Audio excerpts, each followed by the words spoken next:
You're watching Allied Services Friday Night Rivals, presented by Dixon City Hyundai and Performance Kia. Welcome inside Valor Field at Veterans Memorial Stadium. We're in Scranton, Lackawanna County. Tonight, it's a big District 2 6A matchup between Hazleton area from the Wyoming Valley Conference and Scranton from the Lackawanna Football Conference. Good evening, everyone. I'm Bob Ide, and welcome to week number 7 already of high school football here on MyTV WQMY. Hannah O'Reilly will join us shortly on the sidelines, and in the booth with me once again, former Tunkhannock area coach John Seachak. Thank you, Bob. As we take a look at the District 2 6A standings right now, you look at it, everyone, coach, is 3-3. The usual cream of the crop team, Del Val, is in a rebuilding state this year, and this is up for grabs right now in terms of 6A, and this game tonight is going to be a doozy. It doesn't get any tighter than that. Let's No. talk about the Cougars. They played Del Val tough last week. They lost 14-9, but before that, Hazleton area won 3 straight games. They like to do the run and shoot. We'll see a lot of passing. That means we'll see our Toyota Spotlight player a lot, Matt Buckman. Matt Buckman does a tremendous job running the ball. He only has less than 200 yards, 5 touchdowns, and he's a dual threat coming out of the backfield. He's got 160 yards and 2 touchdowns, and plays free safety. I'm sorry, Bob. Scranton Knights, meanwhile, we saw them against Honesdale. They beat Honesdale last week. They beat Wallenpaul-Peck, so a 2-game winning streak for the Knights. They're playing very well, and one of the main reasons why has to be our other Toyota Spotlight player, Charlie Thompson. Wow, 2 weeks ago we did Honesdale, and Charlie Thompson was the reason Scranton had success. That young man was in on every play. He's one of their top running backs, 460 yards, 5 touchdowns. He's a kick returner, punt returner. He also plays safety for them. This kid is dynamite, and I asked him if he drank a lot of Gatorade. He said, no, sir, it's Pedialyte tonight. Okay, you can't get the kid off the field. No. Beautiful night for high school football. It was sunny today, but the clouds are out. Let's check in now with the weather with Allie DeBicki from the Fox 56 News, first at 10.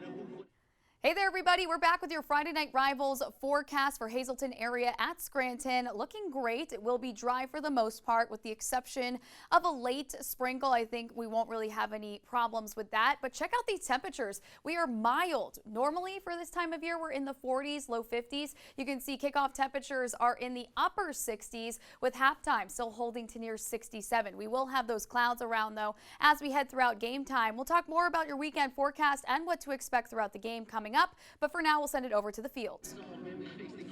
Thank you, Allie. These two teams have met 10 times before. This 11th meeting could be the biggest one ever. It's Hazleton area and Scranton next.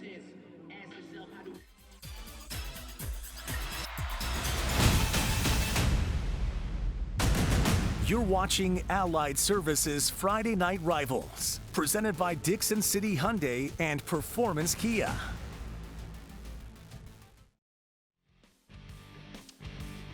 Welcome back to Veterans Memorial Stadium. We're in Scranton, and both teams on the field getting ready for tonight's big District 2 6A matchup. And we welcome in the third member of our crew tonight, Hannah O'Reilly. And Hannah, these two teams both have legit shots to win a district title this year, which would be the first time in a long time either team won one. Yes, Bob and Jan, it's going to be an exciting game here tonight at Scranton Memorial Stadium. I can feel it. The fans are still shuffling in, and these teams are ready to play. Now, tonight we have Scranton High School against Hazleton area, and both these teams, it's an important game for them. They both have a chance to win a district title. So we're expecting an exciting and a high-scoring game against these two teams, and whoever wins could use tonight's momentum to help them win a district title later this year. Bob and Jan? In fact, Jan, Scranton hasn't won a district title since the teams went to 6 classifications in 2016. Their last district title was a 4A title in 2011, and Hazleton area, 2009. That was a 4A win as well. I'll tell you what, I was going over the math. The difference between these teams in this whole 6A is 0.8 of a point. If we show that graphic later on, you'll see that, I mean, it was 0.8 from, I think it was 0.54 to 6.62 for the top place seed. So this game is going to be huge in those terms, like Hannah was just saying, about catapulting them to the district championship. Want to get a home game in the district playoffs. Hazleton won the toss. They deferred. Scranton will get the ball. Luke Russo tees it up for the Cougars. Charlie Thompson back deep to receive, and we are underway in Scranton in this key matchup. All the way to the end zone. And it comes out because it was a touchback. That was Amir Soldano who had 1 foot in the end zone, and that's what we'll see Scranton's quarterback, Arvell Chandler. We saw him a few weeks ago, 488 yards. He had his best week last week against Wallenpaupack.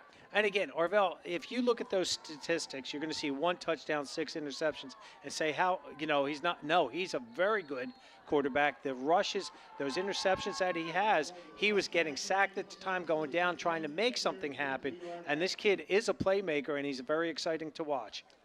The Knights coming off a big win last week. Wallenpaupack 27-21 was the final score. To Thompson. Off that right-hand side, the Cougar defense stacks him up for just about a 1-yard gain. The Knights offense averaging 17.3 points per game, and this was one of the reasons why we'll see a lot of him tonight. Again, they just run that RPO, the run-pass option, where they are optioning that halfback coming across the quarterback's face. The quarterback's reading the opposite defensive end, and that was a give right there. Since we last saw this team 2 weeks ago, they've upped their averages in running and passing. Now they're almost 290 yards per game. Which, I mean, that's the key to their success. They end up.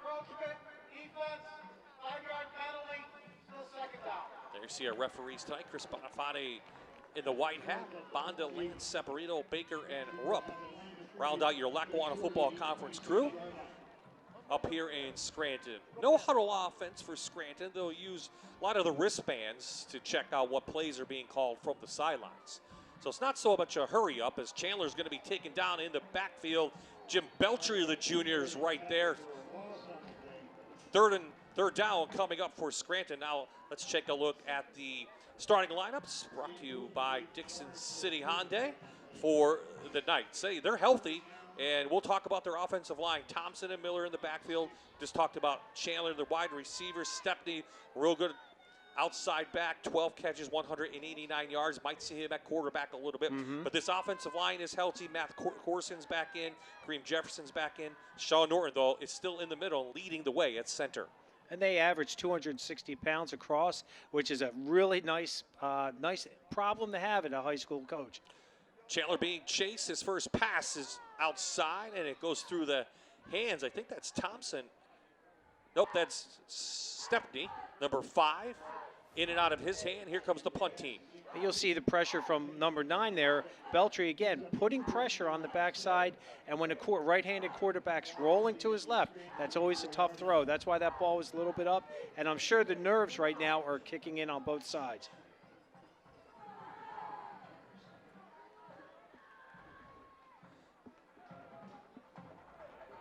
Chamonix and Casadas back to receive this punt. This is Chamonix taken down right at midfield. So good field position for the Cougars to start out. And that means we'll see junior quarterback Tyler Wolf was having an excellent season, over 1,000 yards, throwing 8 TDs. That is a great job for a junior quarterback. This junior-laden team, Coach Bookman was saying, he's really excited how well they're playing, how they've responded to this offense, and how well they've picked it up. And you can see that right there, that Tyler Wolf is having great success running this offense. You'll see a lot of passing from this team. They average 174 yards through the air, 17.8 points per game. That's up from a couple weeks ago. They hand it off to Bookman, though. He has a hole.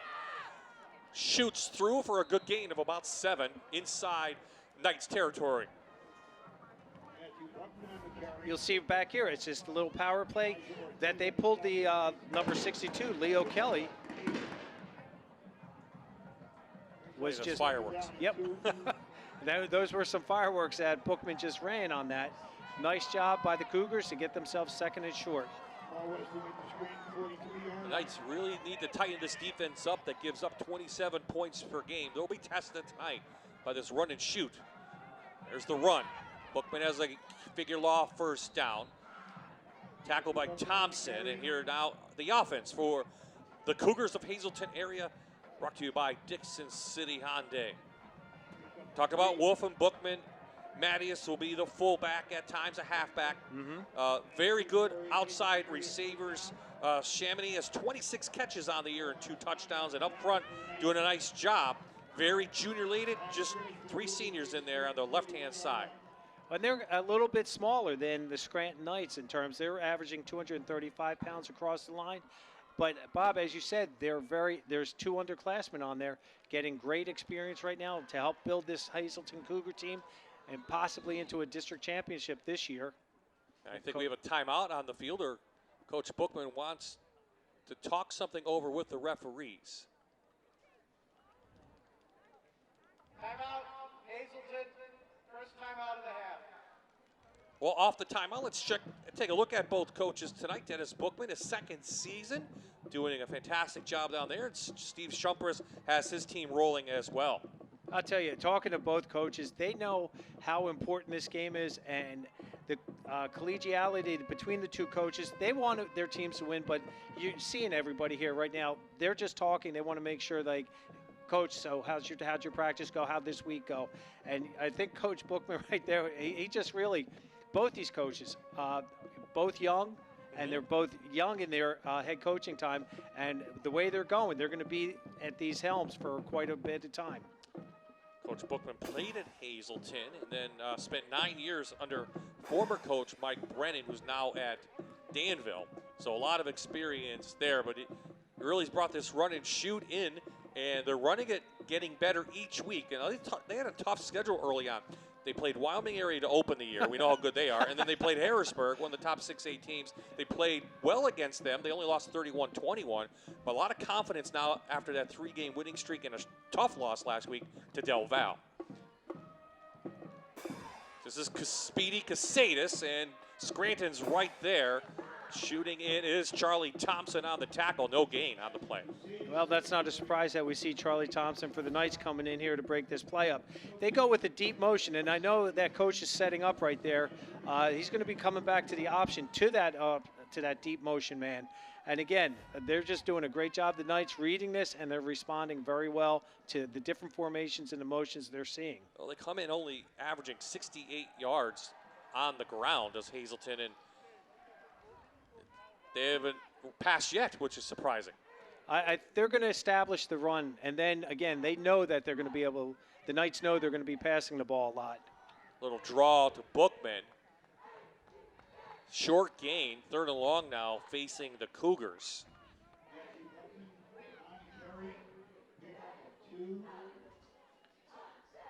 You see the linebacker, Nick Carrera, stepping up inside there, 67, doing a nice job. Nobody picked him up in there. And we saw 2 weeks ago that Jacob Martinez had the game of his life because people weren't picking up their assignments. And I hope we see another great game tonight like we have the last 2 weeks. Oh, yeah, Jacob Martinez against Helmsdale was a one-man wrecking crew, 8 tackles and 3 sacks in that game. Big hit on the outside, trying to get it to Jose Rodriguez, but he was lit up by a Scranton Knight. Number 5, Donato Stepney. Watch this tackle. Great form. Head behind, arms wrapped, and drove him to the ground. And good timing, too. It was perfect timing. So 4th down, the offense stays on the field for Hazleton area. Well, I know Luke Russo. I literally know Luke Russo. He's my son's next-door neighbor. His father, Tony, was the head coach at Bloomsburg.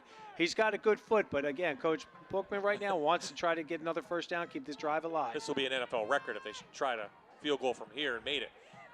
Wolf, plenty of time. Out of the backfield, that's Mattias. He is a figure law first down inside the 30-yard line.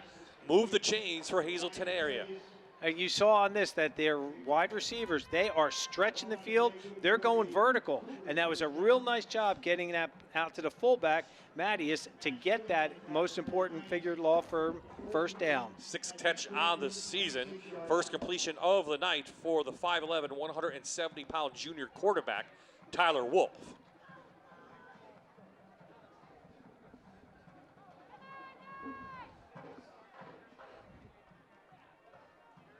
Hazleton area trying to convert on a short field. He's had it near the 50. Casadis on the outside. Scranton can't tackle him down, take him down. 3 missed tackles, there's 4. And finally comes up for about a 6-yard gain, make it 5. A lot of running there for 5 yards. Well, again, but that's a nice situation. They go with the deep motion with the swing pass, and what they're trying to do is isolate your receiver to be one-on-one, what we call out in space, and he does a nice job avoiding tackles with his little juke moves and cut moves in there to gain a tough 5 yards, Bob. As you said, there was a lot of running in there. He had good protection from the offensive line and plenty of time to look around and see the field. Well, one of the things that Coach B wants to do is he wants to get that ball out quickly, and he's doing that. Here comes the rush. Wolf flushed. Depends on the mark if he's close to the line to gain, and I think he is. It is a figure law first down. But we're going to first check out the Dixie City Hyundai starting defense for the Scranton Knights, coming in, giving up 27 points per game. Ashton, Norton, Martinez, and Corson up front.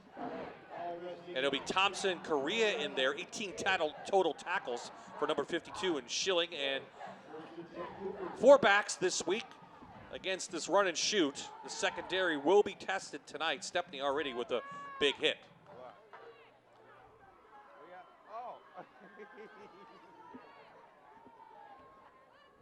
So just enough for Wolf to get that figure law first down. Quick inside handoff to Mattias. He scoots through. Another figure law first down inside the Allied Services red zone. First and goal, Hazleton area. And you'll see in this right now, they went to a motion to go to trips to the wide side of the field, and they had a split end to the left side, which stretched that outside linebacker, and that opened up that inside void to allow Mattias to get that huge first down inside the 5-yard line. Now this is where Hazleton area, not so much turnovers, but a lot of mistakes have come their way in the first part of the season. Trying to clean those up. No flags down. Bookman in for a U.S. Army touchdown, Hazleton area. Well, Hannah said this is going to be a high-scoring affair tonight, and Hazleton's doing their job or their part to contribute.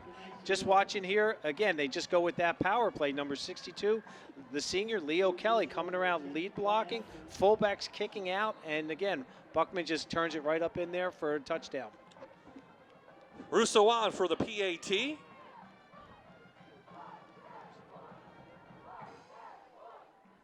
High snap gets down, and he rushes the kick, and it's off to the left. But a 10-play, 51-yard drive is in for a U.S. Army touchdown. 6-0 Cougars in the first.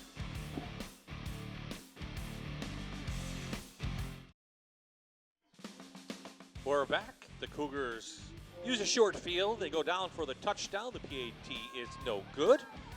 First touchdown of the night for either team, and Russo is going to boot this one away. Strong leg from Russo. Thompson from up his 2-yard line. Trying to get a block. Shoots through and up to the 30 goes Charlie Thompson. So Scranton comes back out now, trying to find their offense, see what works for them. The 3 and out the first time they had the ball, Coach. And we'll check out the performance keys to the game for the Knights. And again, the Scranton wants to try to control that ball and win at the line of scrimmage. Right now, they're kind of 1-1. They got to do a better job at the line of scrimmage. And again, the first series is a chess match. You're trying to figure out what the defense is doing and how you can attack it. And I'm sure Coach Schumbers and his offensive staff talked to their offensive linemen and said, this is what we're going to do this series.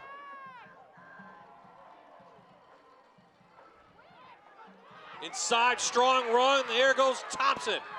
He's knocked down near midfield. Let's see where they mark it. He's inside Cougar territory. 37 yards for Charlie Thompson. Up quickly come the Knights to the line of scrimmage. You'll see this. They just go with the RPO. But again, if you look, number 67, Matt Corson pulled up inside to make that like a fullback trap or a halfback trap. Excuse me, back to Thompson, just a couple yards on that. But that's what we could get out of Charlie Thompson in Scranton. Well, Charlie Thompson, his favorite college is Penn State. And if you know Penn State at all, you'll know who his favorite player is. The guy that plays in New York, the Giants, Saquon Barkley. That's who he likes to, his running style. That's what he wants to try to be like. Guy from Whitehall, Pennsylvania. So they'll get the play from the sidelines. Chandler doing a nice job with that. 3 wideouts. Quarterback is going to keep it for a loss of 1 on the play. We'll actually move it back 1 yard. And number 54 was in there, coach. Ramon Abreu. Well, I'll tell you what, that secondary of the Cougars did a nice job blanketing that coverage. And again, he's got to make a quicker decision to run that ball. Now, he's gotten into trouble early in the season where he was trying to force a pass in there, and that's where those interceptions came into play. So he's really understanding the offense now, Arvell is, and doing a nice job. Hazleton crowding the line of scrimmage. Run it! Run it! Run it! Yeah! Quick out, the big number 44 in there. And he is a large guy, 6'4", 250-pound Dustin Miller, coming from that slot position. They just get that quick out to him, and you see he just dipped his shoulder and ran over 2 Cougars. We saw Miller against Honesdale play defense only because they had so many injuries. Back on the offense now only, and picks up a couple yards. Scranton's going to go for it on 4th down at the Cougar 32. And when we saw Dustin Miller play defense for the first time, he was an impact player. Oh, absolutely was. Inside of Murphy. Can the line get a push? It's going to be, I think, short by 1 yard, coach, for the line to gain for the figure law 1st down. And Hazleton area will take over on downs just at the 30-yard line. He needed to get to the 29 and couldn't. Well, that's and I understand Coach Schumbers' philosophy on this. He invested in these kids, saying, look, we can get this, and he wants to give those kids the confidence. And by no means is this a deal breaker or anything like that. Now, the Cougars have to go 70 yards, and the defense now has to do their part and stop them and force a 3 and out. Let's see if the Scranton defense can get maybe a turnover or something, but Hazleton area does not turn the ball over that much. Just 4 interceptions and 1 fumble on the year. That's in the first 6 games. Wolf, quick, little slant to the inside. Shabity gets away, inside Knight territory, down to the 45-yard line. 25 yards.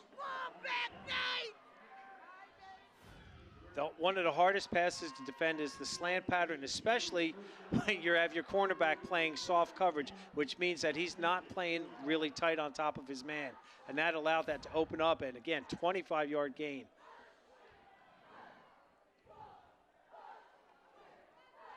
It's kind of scary. These young skill kids for the Cougars are playing so well, and they're getting better each week. Fake the handoff. Now they're going to go to the air and over the middle. It's Gasadis. He dives forward. It's a figure law 1st down to the 29. 15 yards. It looked like Casadis on here comes across your screen right there. He's doing a drag pattern, and what the drag pattern does is you want to go in between the defensive backs and the linebackers, and that allowed them, again, he's getting a lot of time to throw that ball. They're picking up large chunks of real estate are the Cougars. The Knights need to tighten up. There's a break for the Knights. Bookman pulls it down, and this happens to Hazleton. They make the mental mistake. Something small happens, and that really throws the drive off, and that's what happened right there. That play almost mirrored what happened at the Dallas game.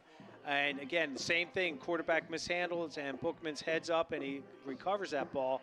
Again, now they've got 2nd and 17. And we'll see what Coach Bookman does on this play. 8-yard loss, 2nd and long now coming up. We have a timeout. We have an injured Scranton Knight, so no timeout. 52 seconds left in the 1st quarter. 6-0 Hazleton area.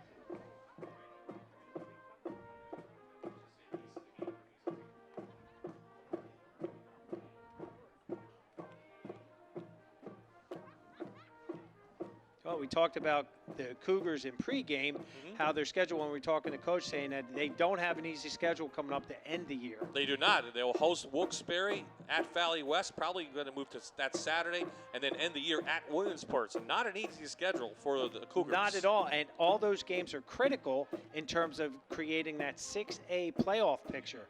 If they can run the table on this, they're going to be the #1 seed. Again, Wilkes-Barre is very explosive. Valley West is very big, and they've got a huge running back. Williamsport, we know that they have the players down there at all those skill positions. So we're going to have to see what happens. One game at a time, and the Cougars right now have to worry about the Knights.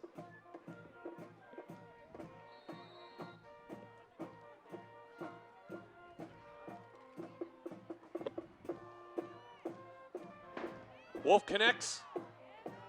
Another big play into the middle to Chamonix. Brings up a 3rd and short now coming up. I think you see right here, they just run a middle screen play right up inside. Chamonix does a nice job dipping that shoulder in there, tumbling forward for a few extra yards. Murphy was the shaken up Scranton player, getting tended to on the sidelines. I think that's a 3, right? Yes, sir. Or 2. Or that Thompson. It's hard to tell. That looks like a 3. We'll figure it out. Looks like a 3 to me, sir. Yeah, the quarter's going to end, and that will do it. Hazleton on the move. They lead the Knights 6-0 after the first.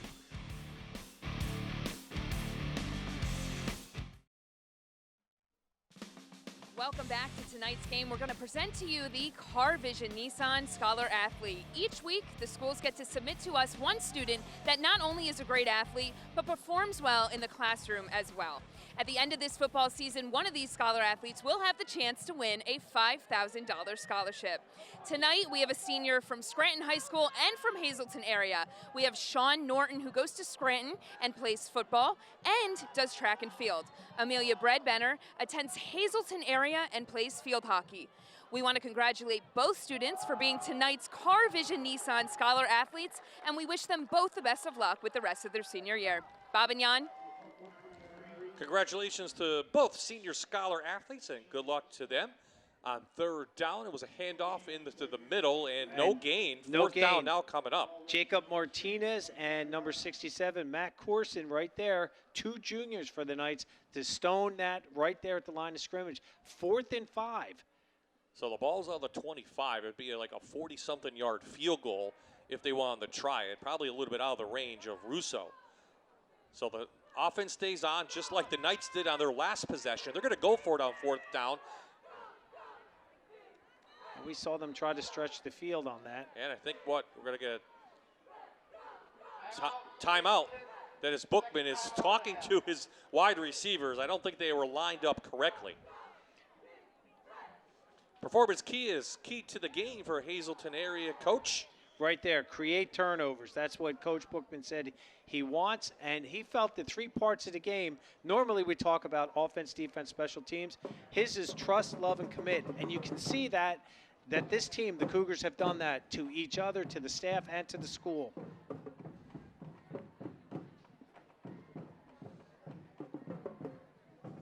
And I think, and again, Coach Bookman was real smart on that because number 10, Ryan Mateus, his fullback started to fall backwards, which it's not a penalty if you're going backwards. Okay. It's only when you go forward, but running backs have the right to do that, but then they have to go lateral, left or right. Well, it's the second used timeout of the first half, so just 1 remaining. And we're just early on here into the second quarter. Bob I, Don Seachak, and Hannah O'Reilly. Glad you could join us for week 7 of Friday Night Rivals here on MyTV. A big District 2 6A matchup. 2 teams 3-3, and honestly, in a wide open District 2 6A, 2 teams that could win a district championship. And they're battling right now for those great playoff positions. 4th down. Wolf surveying. Over the middle. Bookman. Pitch and catch. U.S. Army touchdown, Hazleton area. 25 yards.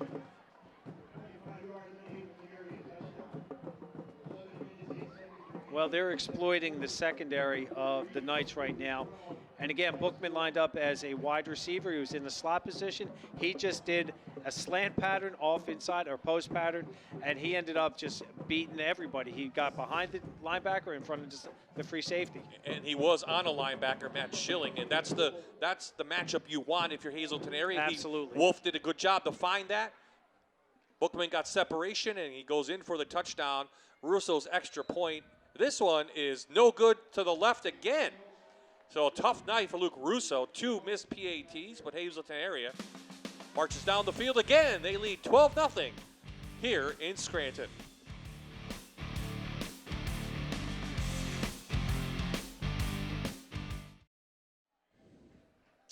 So the Cougars back on the board. 11 plays, 70-yard drive. Goes in for a touchdown. Another PAT missed. 12-0 to score. Now Scranton needs to find some kind of offense, or this one could get out of the way quickly. Another kick to the left. Goes out of bounds, so good field position coming up for the Knights. What do you think Scranton needs to do right now? They need to start playing better defensively, secondary-wise. Their front's doing well. Kicking team, Scranton selected to take the ball to the 35-yard line. The Knights have really done a nice job in terms of stopping the run game. It's the pass game that's killing them right now. And the reason is twofold. One, they're not playing a very tight coverage, and two, they're not getting pressure on that quarterback. And this becomes an even more important drive because you don't want to give the ball back to Hazleton when they're rolling like this. Absolutely not, and we know that Coach, I know it's 11 minutes left in the second half, and Coach does get the ball to start the second half, so don't give them any more ammunition. Try to get some of that momentum back right now. A nice long drive would be what the doctor ordered. Thompson next to Chandler in the backfield. Trailing now by 12 are the Knights. Thompson with a cut. Couple guys missed, but really Hazleton area is playing that run tough. Thompson's toughness drives for 6 yards, but I love the way this Charlie Thompson runs the ball. Look at that. Runs in, there was nothing there. Bounces outside, good ball security, and he's still fighting. He had 3 Cougars on him, and he still gets the bounces for an extra yard. Look for a play action or something. Hazleton's really crowding the line of scrimmage, Coach. They've got a good 8 guys right there within 3 yards of the ball, and that makes it tough to run, but it does open up the pass game. Let's go, Knights! Quarterback sneak. Chandler up for a figure law first down. Gain of about 5. Move the chains for Scranton. Well, Bob, as you said, that's what the doctor ordered. And you always ask me, what's a team have to do offensively? Right here, they just go with that quarterback power. 67, Matt Corson, again, we keep calling his name, being that extra man, and he's a 6 foot, 210-pounder coming at you pretty hard from the left side. And he opened up that hole to allow Chandler to get in there for that figure law first down. Okay, Knights will open it up a little bit. They spread it out, 3 wide outs in there. Inside to Thompson, nowhere to go. He's still driving those legs, and boy, the interior of that defense is playing tough. Sachs was there, as well Takano. Well, you'll see right here, 44 is playing what they call a nub tight end. He lines up real tight as a slide, and he comes back. He's got to do a better job taking care of that block. That's what he's responsible for.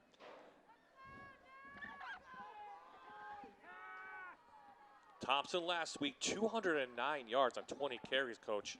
That was against Honesdale when we saw him. 111 for last week, so 200-yard plus gains for Charlie Thompson the last 2 weeks. And he's he just has a motor on him that just keeps going and going and going. Now, speaking of a motor, Cachado chased down Chandler from behind. He sacks him, and it's 4th down. Scranton will be forced to punt.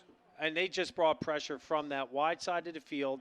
And again, nice job by number 13, Trayvon Corchado, to drag him down for that key sack.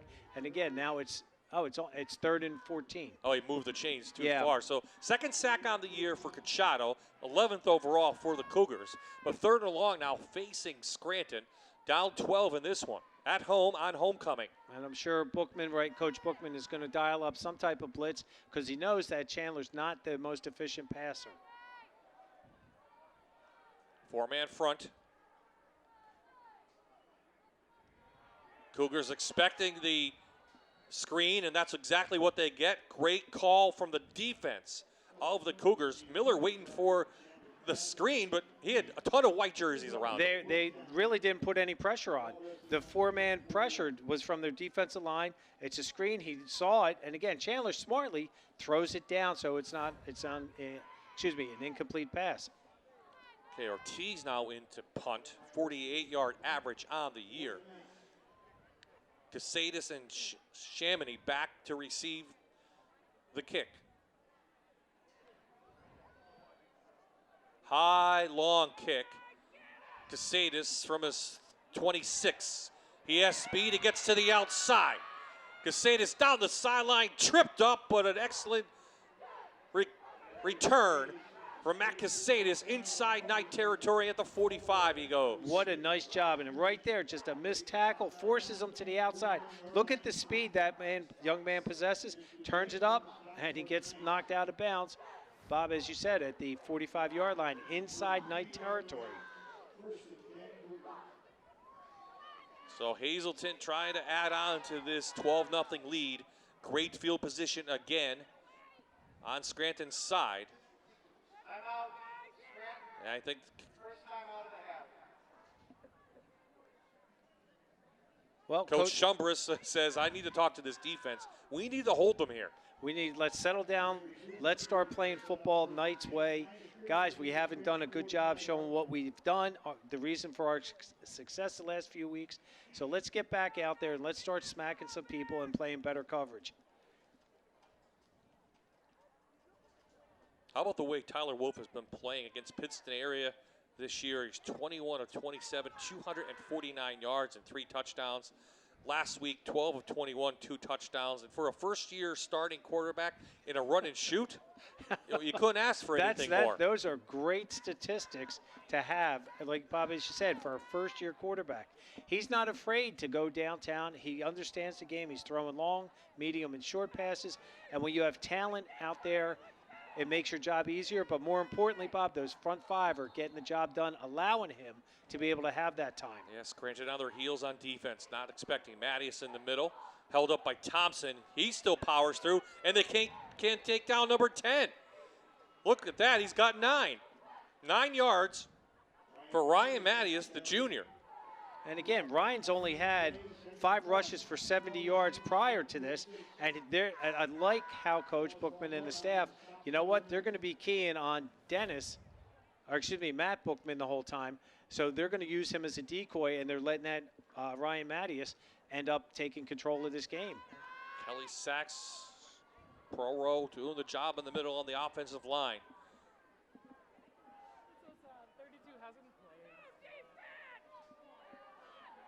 Wolf back all day to throw. Over the middle, in and out of the hands of Chamonix. Dangerous pass. 3 Knights right there. 3 Knights, they just converged on him. And the scary part was Wolf almost had that completion in there. Look at this. Plenty of time to throw. Look at that. He has that trust that the receiver's going to make the break. Perfect timing. It was just a little miscue. Again, we tell the receivers, you want to form a diamond, thumb and index finger, make that basket big. It was in his hands. So 3rd and short still coming up for Hazleton. Inside to Mattias again. A figure law first down. Up to the 31. Gain of 5. Clock still ticking here in the second quarter.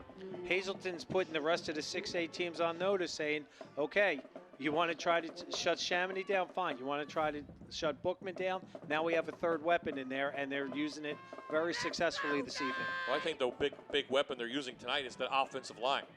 Just opening up the holes, and again, more importantly, allowing Tyler Wolf to sit back there and have time to throw the ball. Toss to Buckman, trying to get outside, but Scranton has the speed to chase him down. He can't get the corner.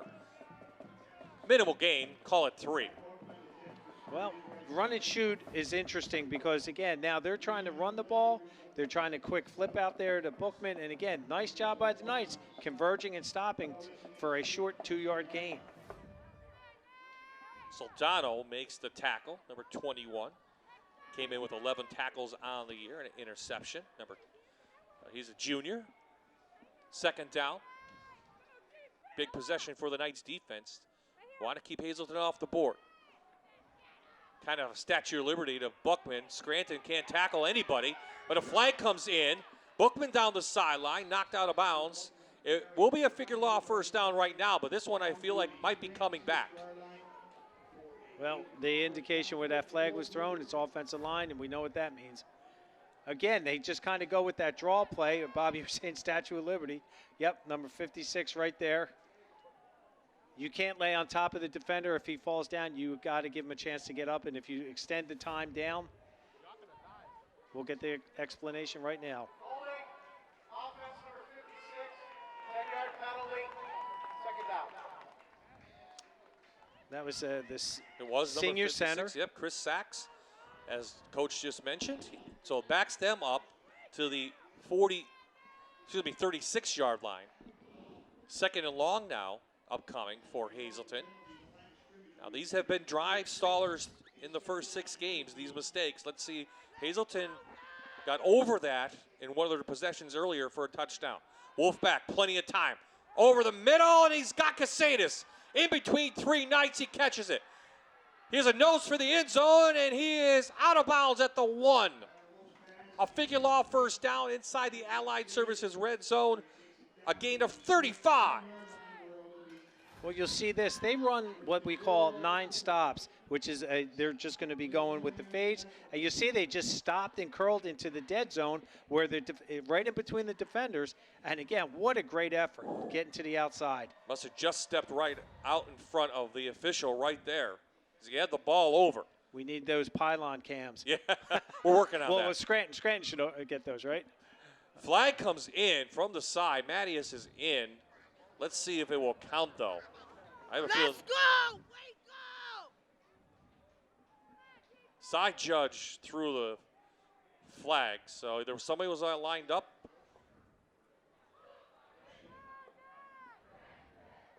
Officials talking it over. This will go against Hazleton.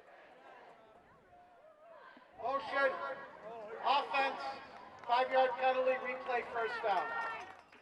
That split end out there right in front of the official probably just started to lean forward just a little bit too soon. So a break for the Knights. Can they hold, though? First and goal inside the Allied Services red zone for Hazleton area again. Trying to add on to this lead. Inside Bookman. He sheds a couple of blockers. He dives forward to the 2. Well, their run game they're not varying. They're not coming up with anything new. There's that power, number 62 again, coming up, trying to kick out. He chipped them, and Bookman got 3 yards on that, a tough 3 yards. Nice job by Knights defense not giving up the big play.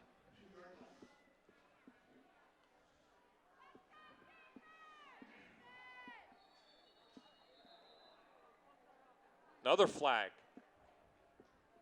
This one stops the play, so this will go against the offense.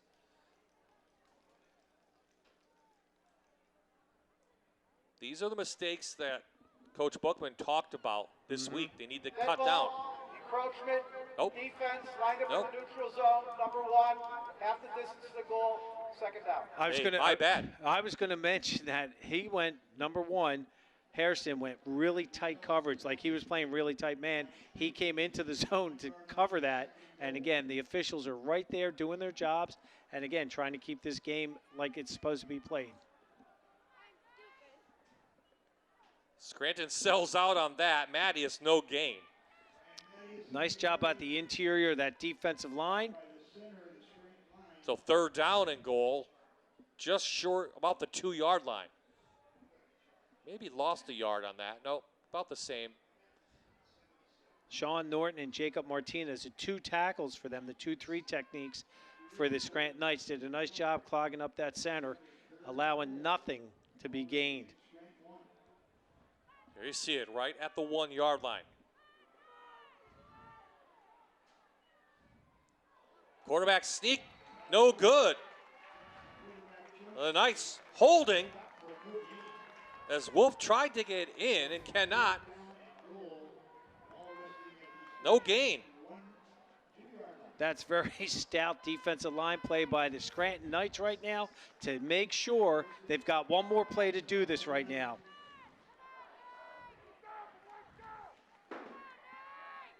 Norton, Martinez, Corson, Artestani tested here on the Scranton defensive line.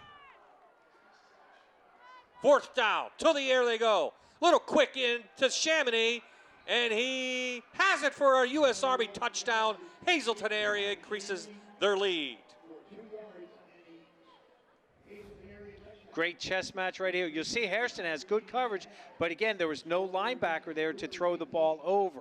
The linebackers were right so tight up in there. That's why that was so wide open. And that's I always say it's the toughest play to defend is that quick slant. Took longer than Hazleton area wanted. Consider they started at the Knights 45, but they do convert it into a touchdown and movement over the center, off to the guard. Another flag coming in. Dead ball, encroachment, defense number 77, half the distance, retry. And coach is going to put the offense back on. 18-0 is your score, 3:55 left in this first half. Well, that's a smart call. You're up 18. You just got half the distance, and now you're at the 1.5-yard line. So let's do this, boys. Let's get those 2 extra points that we missed prior. Let's get them back.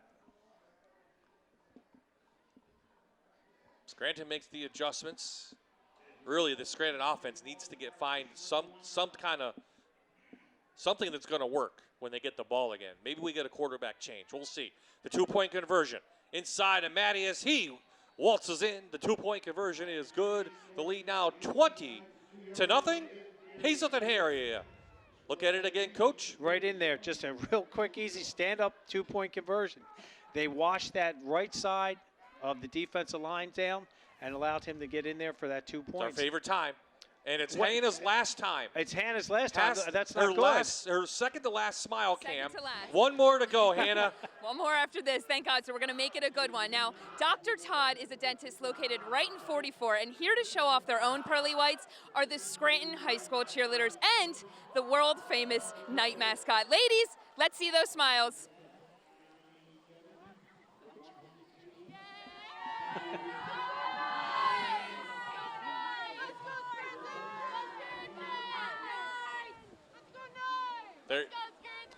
There you see the Knights bringing their masks down for the smiles. Thank you to them for doing that. And thank you to the administration from Scranton High School allowing us to make a quick change this week. Head over to this District 2 6A matchup. And we're enjoying a good one, although the Knights are losing right now 20-0. And Coach, Hazleton area, you talk about controlling the ball. A 10-play drive to begin, they score. An 11-play drive, they score. And that last one, a 9-play drive, 45-yard. And they started with 11 minutes on the clock, and they chewed up 7 of it. Yep. So that's exactly what he wants, ball control, and more importantly, he's getting points out of it. Yep. So 20-0 is the score. Against Honesdale, we saw Chandler come out and Stepney go into the quarterback position for Scranton. Let's see if Coach Chambers makes that change. All right, now we have Luke Russo, the senior, who's going to FDU next year for a baseball scholarship. So let's see where he places the ball this time. To the left, over to the outside. Hairston brings it up, and the Knights offense will have it right around the 27-yard line. Now, Scranton needs to get something on the board. Because they do get the ball, as you mentioned, into the third quarter. So if they could get one score, maybe it leads to the second. But really, they need to find something that works other than Thompson. Hazleton area is really crowding the line of scrimmage. And Charlie Thompson, I love his moxie. I love the way he runs, how tough he runs. Scranton's going to force them to kick again, since the ball is going to be at the. They were offsides. No, I was wondering. I didn't think he kicked it out of bounds, No, but that's why those guys get paid the big bucks to wear the zebra stripes. I think it's officials week for the PIAA as well. Oh. That's what I did read. Okay. So, Thank you to all the officials. Really, and you know what? It's a thankless job that they have. It really is. One team will love you, the other team is going to hate you. Coaches are always like You chomping loved them on all the time when you were on the sidelines. You had a lot of love, I heard. Yes, I did. I remember some tough lessons when I first came up here from Bucks County to the Wyoming Valley Conference. He gets a strong leg into this one. Russo says, you'll make me kick it again. Okay, I'll give it to Thompson at the 5. Thompson with a hole. Still on his feet, doesn't want to go out of bounds, and he'll be out about the 37. So a nice gain of yardage for Scranton after the re-kick. Allied Services is holding a job fair October 20th and 23rd on their Scranton campus. We are hiring for all positions that have generous sign-on bonuses. Allied Services is the region's leading provider of healthcare, and we want you to be fulfilled in your career.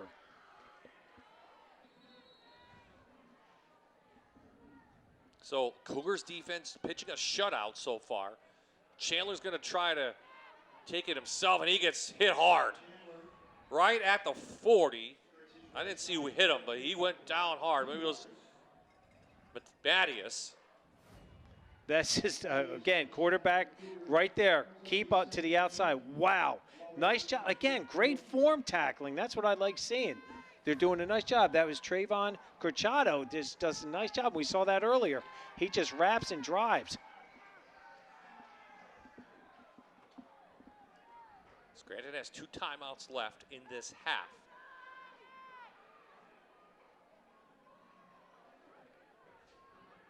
Chandler looking left, feeds it left to Stepney, or is that Murphy? It's hard to tell. I'll see it's Murphy, Bass Murphy, and he loses yardage. About a yard, 3rd and long now coming up for Scranton. Boy, they do a nice job. Watch how these linebackers flow to the field. They come out flying in there. That was number 42, Billy Fox, that inside linebacker, doing a nice job with the read, scrape, and make the tackle. Scranton seems to be only throwing those short passes and running. Instead of opening it up a little bit, get the ball downfield. If you look right now, if they were to try to do a post pattern or skinny post to the short side of the field, there's nothing to stop him from getting that touchdown. He'll roll to the right, he'll feed it, and try to hit the halfback. Dustin Miller drops the ball, and I don't think he had room anyway to pick up a first down. So the short passing game not working for the Knights, and the punt team comes on. That was thrown behind him. A little bit more effort, I think, needs to be done by the receivers and the quarterback on that for this to get going. They're frustrated right now being down 20-0 with 2:11 to go in the second quarter. This looks more like the team against Valley View and Prep than it did against Honesdale Wallenpaupack. The Knights. So Ortiz going to let the clock roll down a little bit. Flag comes in. Chamonix and Casadas back deep to receive for Hazleton. Red ball, false start, offense, number 10, 5-yard penalty, still 4th down. Nothing more frustrating than when you're behind and you start doing these mental errors. You know, the frustration level's there, but they got to play through that. They've done that. Now against Wallenpaupack, we know from watching them quite a few weeks ago, back in September, how big Wallenpaupack was, and they took care of them. But right now, the speed of the Cougars seems to be an issue for them on defense.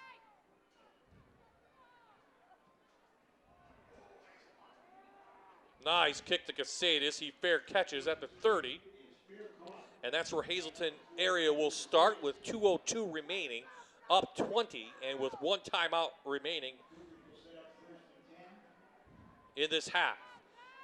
Next week, we'll have Crestwood and Dallas. Coach Crestwood trying to get their 2nd win of the year. They're shutting out Abington right now at the half, 20-0.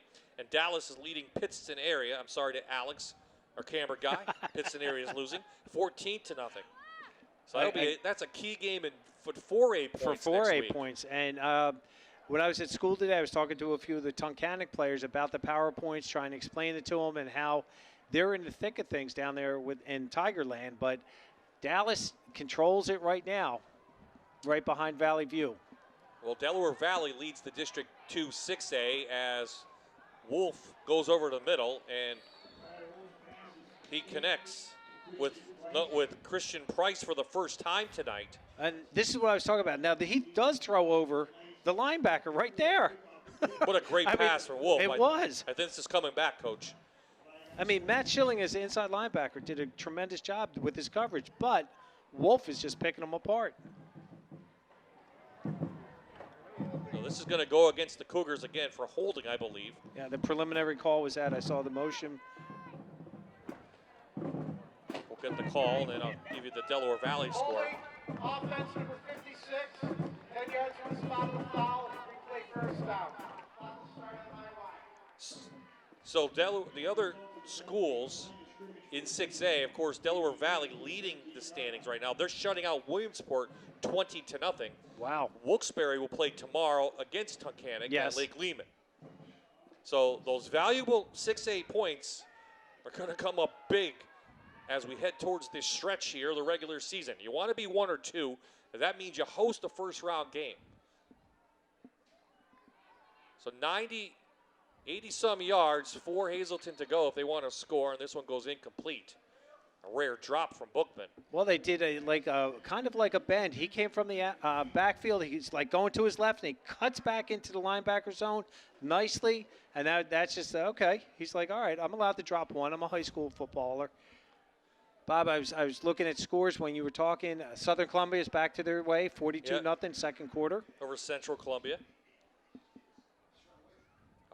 We'll check out some FNR top 10 teams. Like Wyoming area in the top 10. Of course, that big win last week. They're shutting out Lake Lehman tonight, 28-0.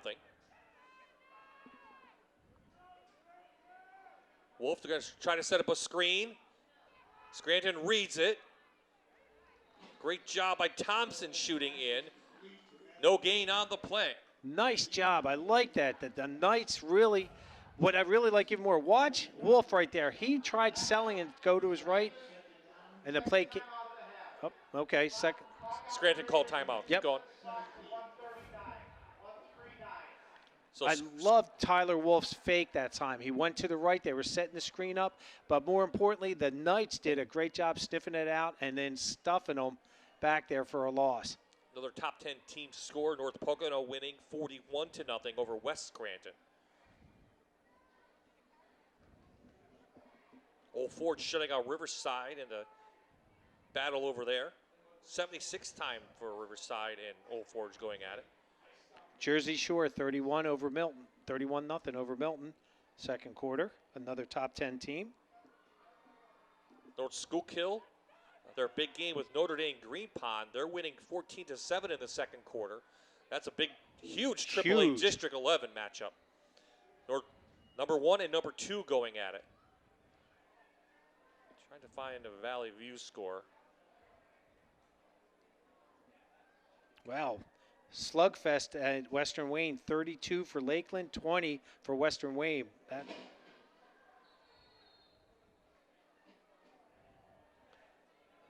So third down after Scranton's timeout. Wolf going to go over the middle. No flag.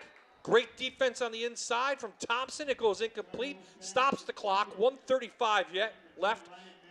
Cougars' first punt of the night coming up, and it will be right at their end zone. So the Knights should get good field position. Well, I wonder what Coach Schumbers is going to do. Is he going to put pressure on, or is he going to do like what we call a 9-man hold, where you're trying to try to hold the offensive lineman up, keep them contained, to allow your returner, it looks like Charlie Thompson back there, who I know I sound like a homer with this kid, but if you watch this kid play, he gives everything on each side of the ball. It's really neat to see a high school kid have that much passion. Russo does the punting. It's low liner. Thompson can grab it on the bounce. He does it. He elects to let it go, and it gives up another 15 yards. And it'll be down at the 35.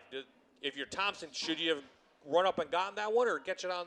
It was tough. It was a tough bounce. It really was. Well, when you have a low punt like that, it's really hard to get a return. So, he was trying to do the right thing. He was hoping that a little bit more time to get that ball, his body underneath of the ball. That wasn't going to happen with that low line driver. And again, Russo, nice job. Got a perfect bounce to really make the Knights work for their next first down. So Russo gets a huge bounce, punting from his own end zone. It goes all the way back to the 35. 1:25 left, one timeout remaining for the Knights. They've used a short passing game most of this first half. Chandler go underneath center. Smells run to me. It's Thompson. And Hazleton says, I think I know what this play is going to be, and they sniff it out easily. A loss for Thompson. Well, right here, you'll see right there, they're trying to go with like a counter tray motion. Charlie Thompson takes a step to his right and then comes back to the left. And the guys that are pulling, which would have been Javon James and number 44, have to start cleaning up that first line of defense, and they're not doing that right now. Kayvon Minor, the junior, with a tackle. Loss of 3 for Thompson. You'll see that often. See if Scranton wants to go out to the, looks like one-on-one to the outside, Coach. They're bailing to the short side of the field. Thompson up for a couple. Scranton just doesn't want to open it up yet. So you call 2 timeouts, you get the ball back, and you go for a couple of runs, or if you're Scranton. Well, right now, the clock's running. We're at 21 seconds and counting down. Well, the half will end. 10 on the clock. They don't have to snap it at all. We'll go into the locker room with Hazleton up 20-0. A dominating performance on both sides of the ball for the Cougars. Scranton needs to make some big adjustments at halftime if they want to get back in this big District 2 6A matchup.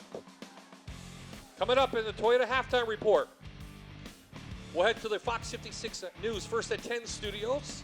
Hannah O'Reilly with a special interview for Allied Services, and then Jan and I will be back in the booth with scores and stats and some highlights here from this game in downtown Scranton. We'll be right back.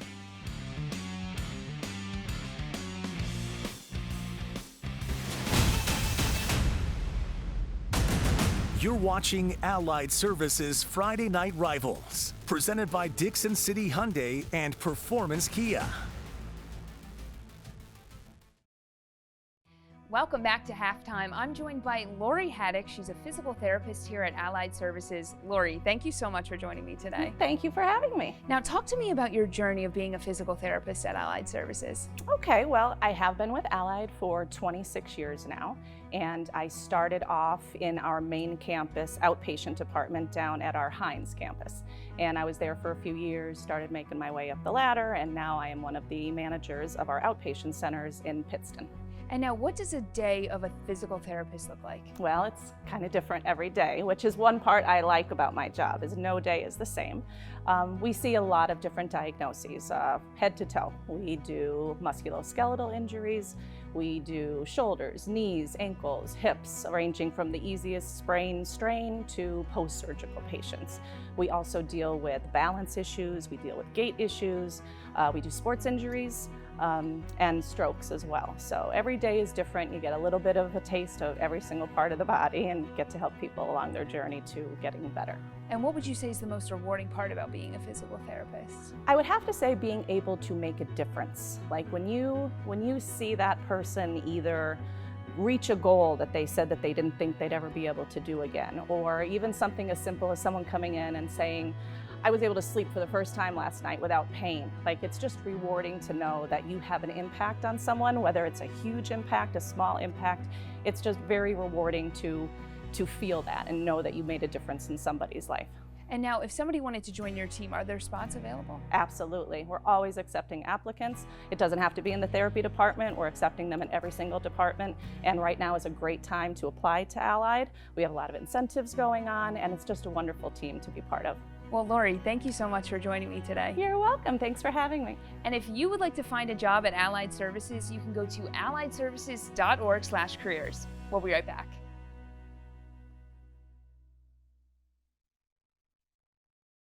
I'm Bill Conaboy. I'm President and CEO of Allied Services Integrated Healthcare System, and we're very pleased for the third year in a row to be a sponsor of Friday Night Rivals. Particularly during these struggles and these difficult times, our thousands of employees believe it's so important to this community to bring Friday night football to families throughout Northeast and Central Pennsylvania. So we look forward to another great season. And again, we're very pleased to be a sponsor of Friday Night Rivals. On behalf of Allied Services, we'd like to present the Scranton School District for a check for $250 on hand tonight. Scranton High School Principal John Coyle accepting the check here on the field in pregame. Thank you to Allied Services and all of our sponsors for making the Friday Night Rivals season possible. Back into the booth we go. Bob and Jan enjoying a one-sided game, if that. Hazleton area has pretty much dominated their first half on both sides of the ball, and that's why they lead 20-0. Well, again, there's two halves to every game, and hopefully the Scranton Knights have figured out how to stop that potent Cougar offense right now that they've been very successful running tonight. And led by their quarterback, their junior quarterback, Tyler Wolf, who's having a nice first half. Great first half, 112 yards passing, 7 for 12. That's pretty good first half. And the most important thing is, though, that offensive line has given him time to throw the ball. And defensively, they're pitching a shutout, and Scranton's offense has looked nil at best. Well, they've done all the short passes, trying to establish Charlie Thompson, as we know, is a good runner. They've got to start taking some hits downtown. They do, because they don't want to let this game get away. It's 20-0, and they played well. The Knights have in the last two games. It's just that we see a different Scranton team tonight. So let's check. Go ahead. Yeah, no, I was going to say they've run into a very good team, and they've got to respond. They do. And let's take a look at those first half highlights. And again, pretty much all Hazleton area. Wolf to Mattias, and then Bookman having a nice first half as well. We know that, again, first touchdown right there was just an ISO play for him. Right in there. Now, look at this. They are just passing the ball around to everybody. When you think one receiver's got it, they go to number 2, then number 3. What a great pass right there over top. And, again, he just gets right behind him for another touchdown. And this has been the problem that they've had, getting hawked down from behind. Again, that's great secondary coverage by the Cougars right there. Watch this pass. Right there, they ran the stop pattern, and what a great effort. Trying to get in there. Casadas. I don't know, like it is. Casadas, just so short. And again, it took them 3 tries to get that in there, and they finally come back on the 4th play.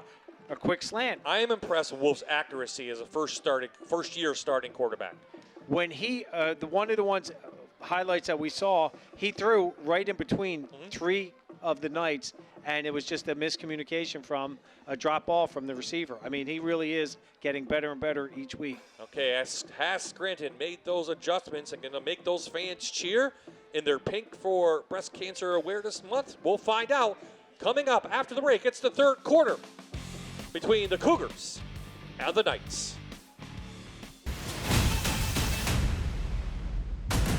You're watching Allied Services Friday Night Rivals, presented by Dixon City Hyundai and Performance Kia.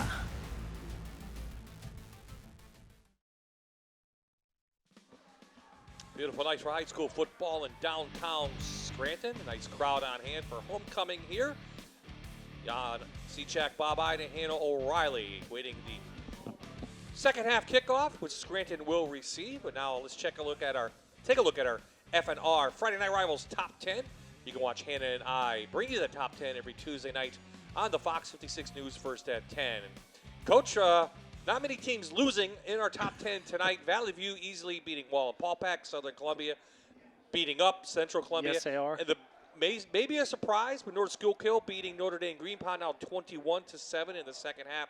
Old Forge, no problem. Riverside Prep plays here tomorrow. It's Honesdale. Jersey Shore was winning. Wyoming area is winning. Lakeland's winning. I didn't get a Pottsville score. We'll check on look at that. And North Pocono was easily beating West Scranton.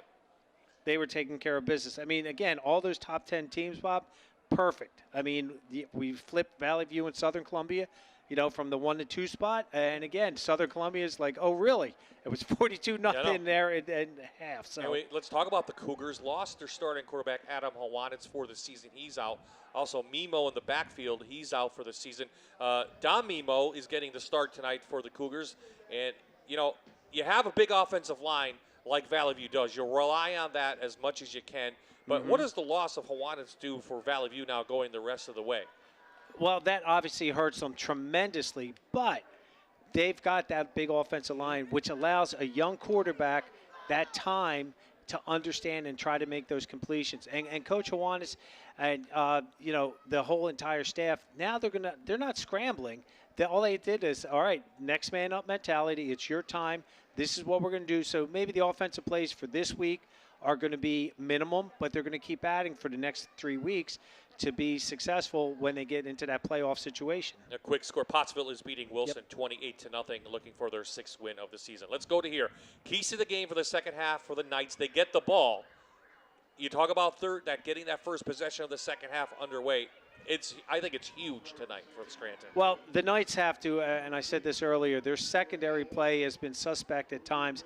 The run defense is doing a nice job. Like I said, they only had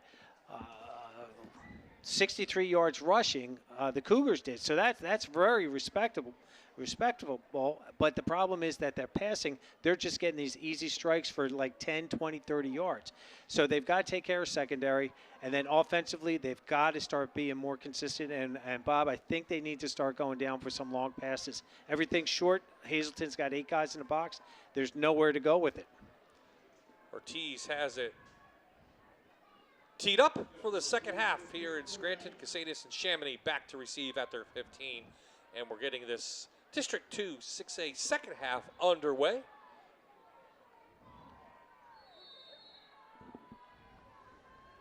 The Knights actually began the ball game with the ball.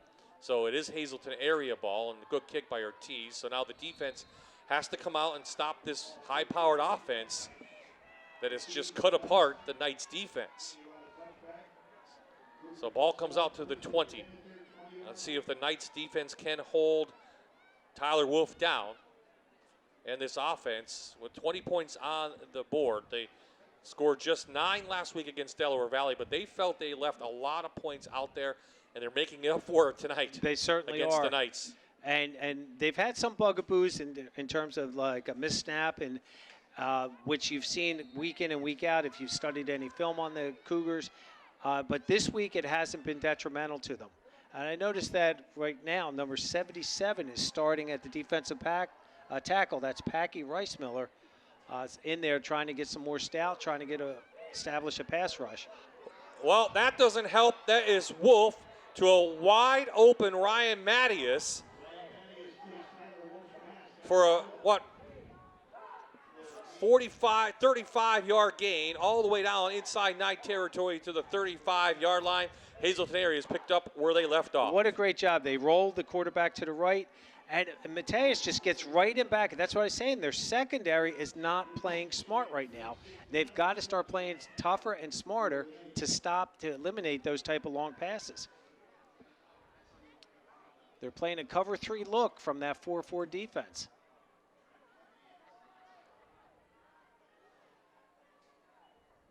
Bookman. He's shifty. He finds room. Straight to the end zone. He is knocked down at the 2. Elijah Ortiz stopped the touchdown for Hazleton area, but it's 1st and goal after the Keystone College first down. Well, the Knights are trying to do what Hazleton did. Let's pack 8 guys into the box. They do. And when you do that and bring pressure, there's no one in the middle or what they call the second line of defense. And again, Bookman, what a great run. What a great job. But again, you said it, Ortiz right there. Elijah Ortiz, the sophomore, with a could be a game-saving tackle. Thank you, Bob. I'm tripping over my words up here, folks. Inside the Allied Services red zone. Scranton's there to stop the run by Mattias.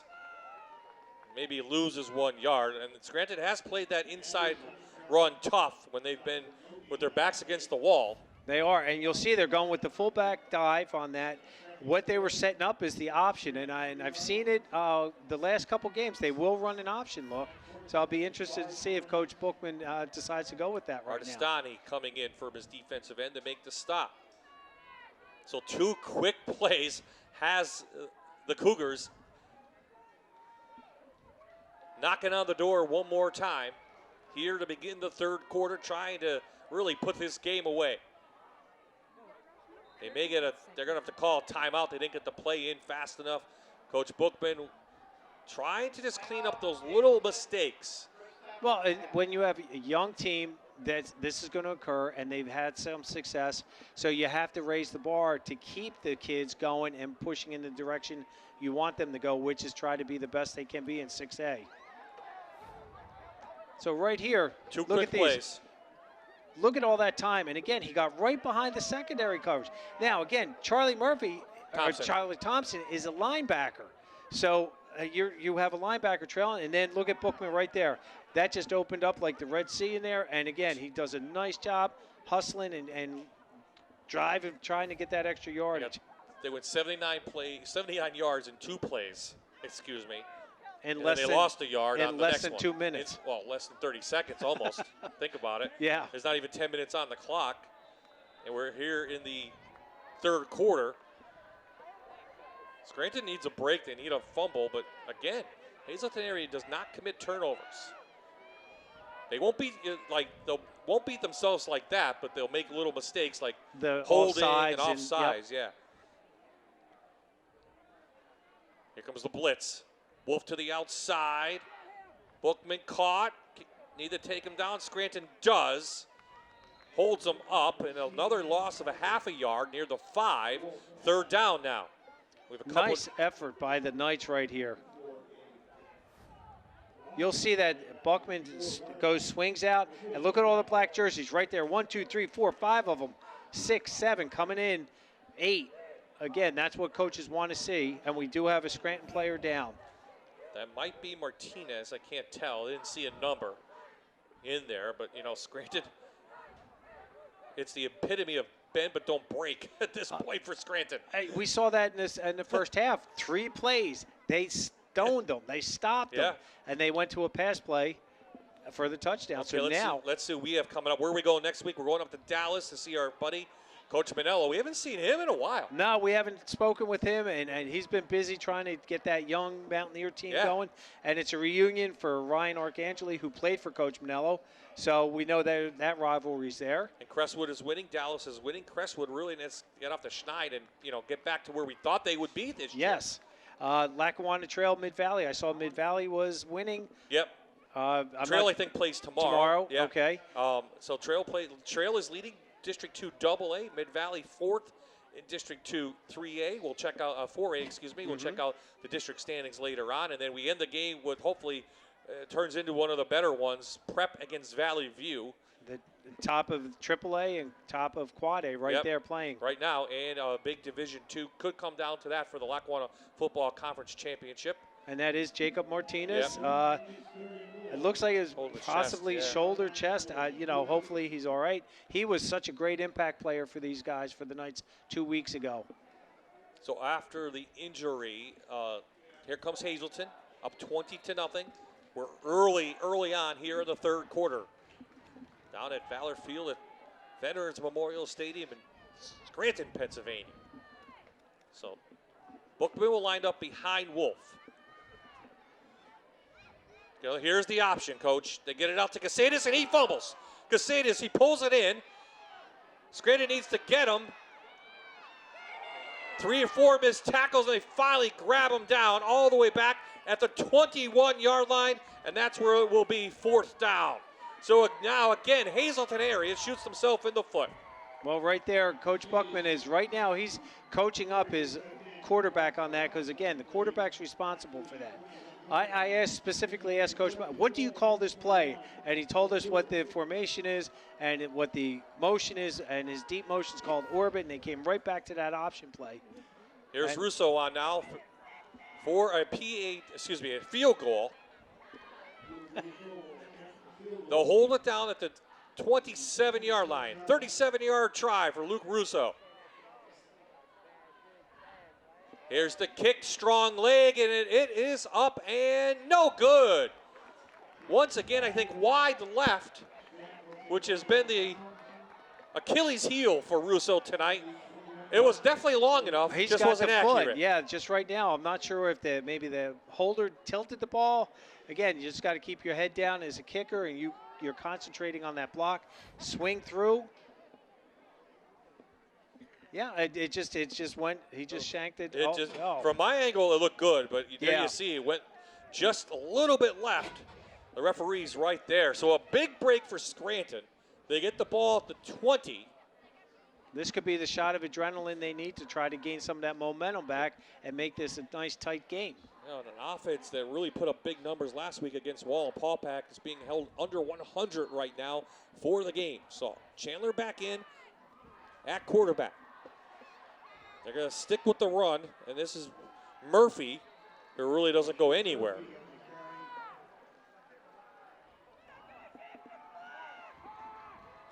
And I think the crowd's getting restless, Coach.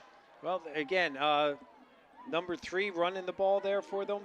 Again, Bashir Murphy, we know he was our spotlight player 2 weeks ago. He's a short kind of guy that's got some great speed and elusive moves. And again, now I see Coach Shumbers is trying to get somebody to get that spark going. Again, as you think, the safety, look how far the safety is down. They need to try to get something over the top. Chandler can't make the quick call, and he uses his speed to get out of bounds. Up close to the line to gain 2 yards short of a first down, bring up a third down. Well, a 3rd and 2 is very manageable. And again, you'll see quarterback, he looks off, there's nothing there. But this has been the problem, that they're getting so much pressure from that defensive line. The Cougars haven't really blitzed the linebackers at all. They're just counting on that front 4 to keep that pressure going.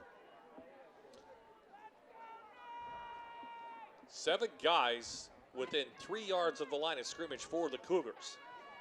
Again, the safety also playing down. Expecting the run. They give it to Thompson. He bounces outside, and let's see, it's going to be sheer effort by number 2 that gets that Keystone College first down. They'll move the chains for the Knights.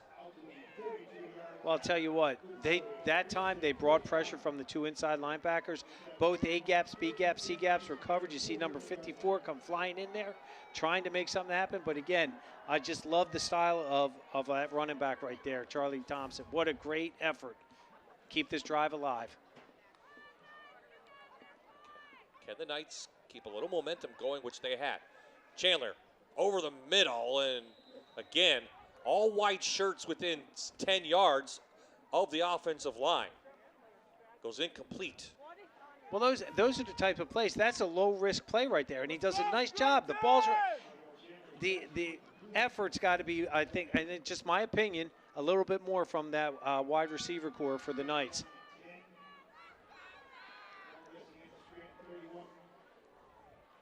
Right Second now, down. look at the hash mark right now. Just go with the 9 pounds right up over. Quick out, it's picked off. Intercepted by Hazleton.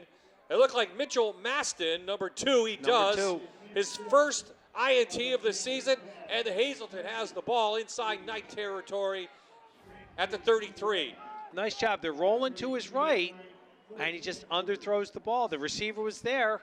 He's just got to be able to read that to get that over, and that's been his biggest problem this year at the quarterback spot. That's his 7th interception this year. So Coach Bookman's team pulls out a turnover, first one of the game for either team.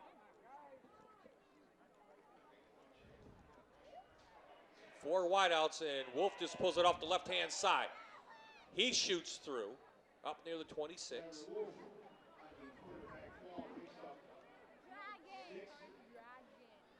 Six yards for the quarterback. This is great. They just go real quick. There's nothing there. Quarterback draw. Oh, right there. The Knight had him, had contact, but slipped off him. Great effort by Tyler Wolf to gain that 6 yards.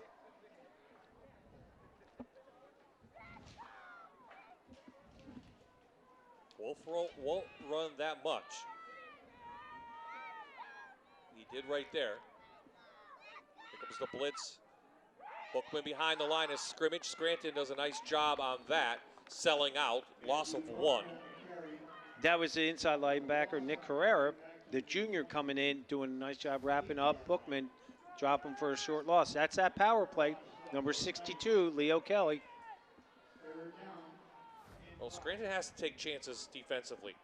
Get the ball back, stop Hazleton, and hopefully that offense catches up to them. A big third down now facing the Cougars and the Knights. No score in the third quarter. It was 20-0 at the half. That's where it remains right now, or halfway through this third.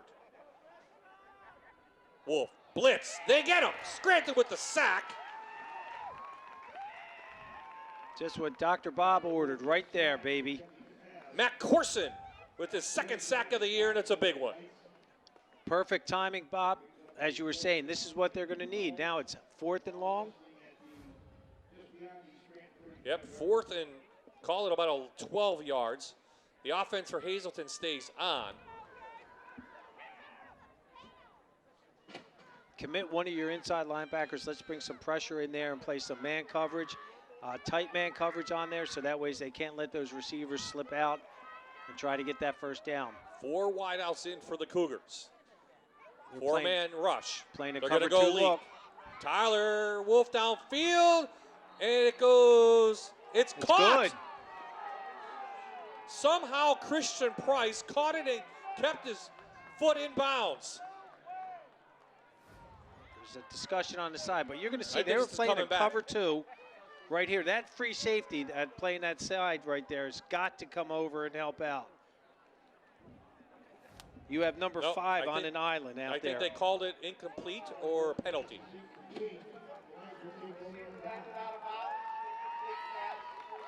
So the one official near the play called it complete, but the other official ran down, must have saw him hit out of bounds. Saw his foot, must have stepped out. That was close. That was really close. So let's see what happens. We got the instant. Great job by our replay Slow crew it down. down there. Does he have a catch, though? See, he's bobbling. Yeah, he was bobbling, never had possession. Yep, so on down, Scranton holds. And that was great coverage there by Stepney. But again, that guy that was playing the top half on the right-hand side of Scranton's defense, he should have come screaming down to help out. He was lagging too far behind. The offense back on. Chandler will just going to keep it. He gets a block to the outside, but this one's coming back. There's a flag behind the line of scrimmage. Most likely a hold. Let's see, though. It was a gain of 15. You'll see it right there. He's got his hands right on him. I think that was number 44.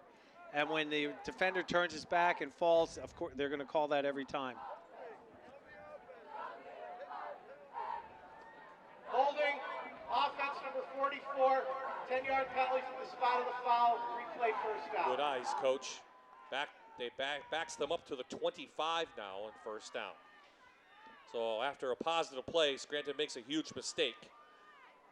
And that's been all night. They're just killing themselves right now. So they're going with the slot left open. More trips. There's the other back. Inside to Thompson. Really no running room all night long. Gain of 2.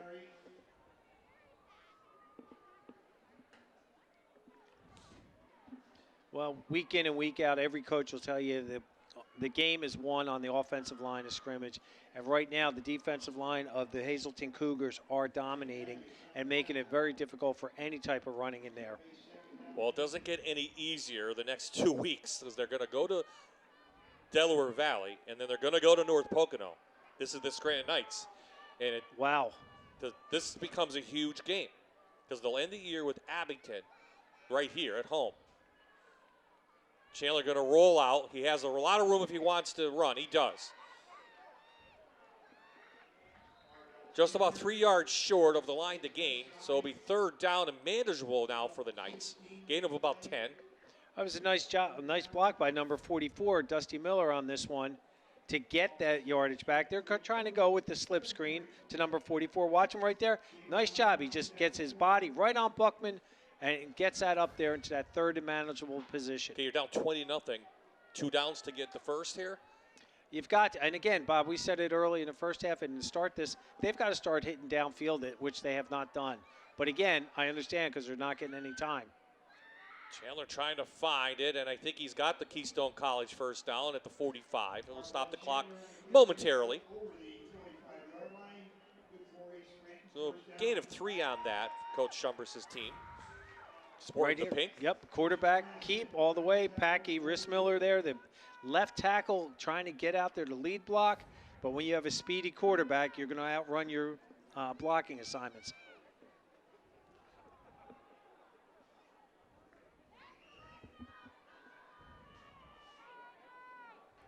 Knights looking for that big play. Just hasn't happened.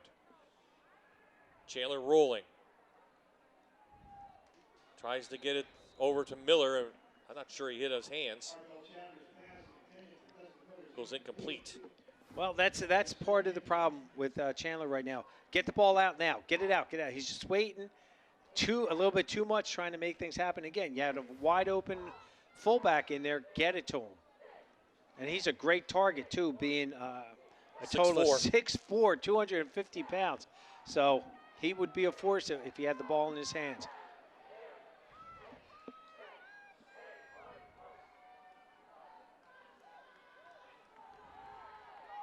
The offense came in averaging 290 on the year overall, and they're not even close to that. This time out to Miller, but he runs right into the block. Brought down by number 2. Mitchell Maston, no loss of 1 on the play. Again, that's trying to get the short game going instead of trying to throw it downfield. And number 1, Hairston, again, was man up on him, but number 2 just beat him right in there. Mitchell Maston, the linebacker, 5'11", 185-pound senior, is pretty solid in there, moves really well. So 3rd and long now. 7 guys near the line of scrimmage for the Cougars. Chandler just isn't even trying to get into the pocket. He just takes off, and he's up to midfield. It'll be 4th down and 5 for Scranton. You know what that shows me? He doesn't trust his offensive line at all. No, he's not getting the time. And again, the pressure's coming from the backside. They're flushing him out.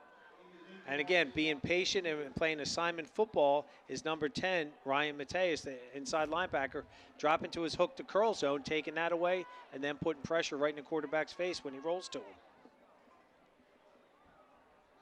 So Coach Shubris leaves his offense on down 20-0 right at midfield.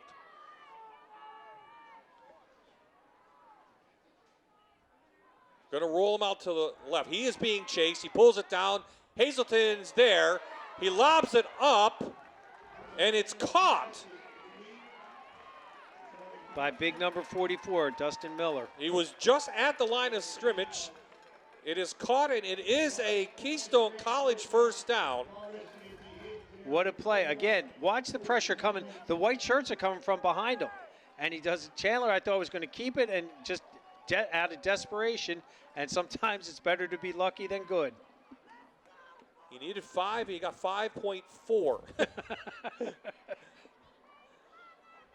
I mean, he was right at the line of scrimmage. So the Knights keep the drive going. Inside to Thompson, and really, except for that big, long run he had in the first quarter, there's been nothing there for Thompson tonight. Well, there's Ramon Abreu on the tackle. Again, these guys, it's hard. It's not hard to figure out if we can stop Charlie Thompson, we're going to stop their run game, and they've done that to perfection tonight. They're not doing anything long, so that's why they've got 10 guys in the box. Now there's a man deep. Chandler was way outside the pocket, but it is a nice gain of about 10. It's going to be just 1 yard short of the 1st down.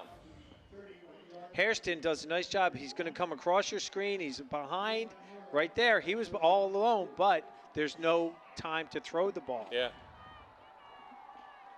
So 3rd and short, time ticking towards the end of the 3rd. And some urgency has to start to get on the mindset of the Scranton Knights. They're down 20.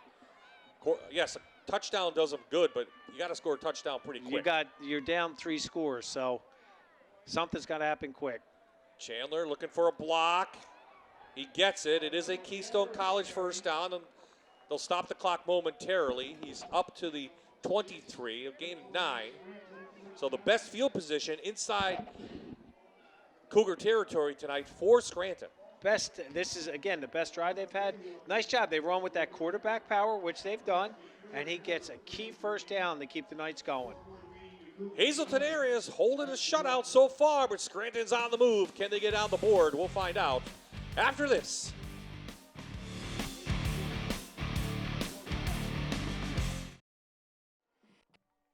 Tonight's game. Now, the U.S. Army is here tonight. They're sponsors, and here to talk more about joining the Army is Sergeant Avila. Sergeant, thank you so much for joining us. Now tell us, why did you decide to join the Army? Well, I decided to join the Army because my grandfather was actually in the Army, so he kind of gave me that motivation to get after it and try something new. So when I joined the Army out of San Diego, I chose infantryman job, wanted to jump out of planes, and for me it's been an exciting 13 years so far. Now, are there any misconceptions for people who want to join the Army? Yeah, big misconception is that we don't choose our job, but that is false. So I joined the Army because I wanted to jump out of planes, shoot guns, fun stuff, be a ranger. So as you see right here, I jumped out of planes, I shot guns, I'm Ranger Tab. So we get everything we want in our writing before we sign any contracts. And what would you say is your favorite part about being in the Army? So right now, I'm a recruiter, so my favorite part is being out here, the people, the population, and the local communities, and helping other people choose careers and better their future. Now, if somebody's not here at tonight's game and they aren't able to come over to the table, what's another way that they could learn more about the Army? The best way to do it is to go to goarmy.com and basically search for your local Army recruiter in the area and request information that way. All right, Sergeant, thank you so much for joining us tonight. On, back to you. Thank you, Hannah. That was Thank great. you, Hannah. Thank you for your service. As you saw in the box, Chandler throws an interception to Maston, his second INT of the game. Yes, it is. I mean, this is not what they wanted. He's rolling out again, just a little bit. He not enough, and in great position. Again, throwing over a linebacker and in front of the D-back. Quick slant to Casadis and a huge gain again for Hazleton area, they started at their own 12. They're up to the 46. Watch this post pattern by Casadis and the speed this young man has. Look at that, breaks it, and then he just puts the Jets on right there. Nice tackle right there coming from the backside of the Knights right there.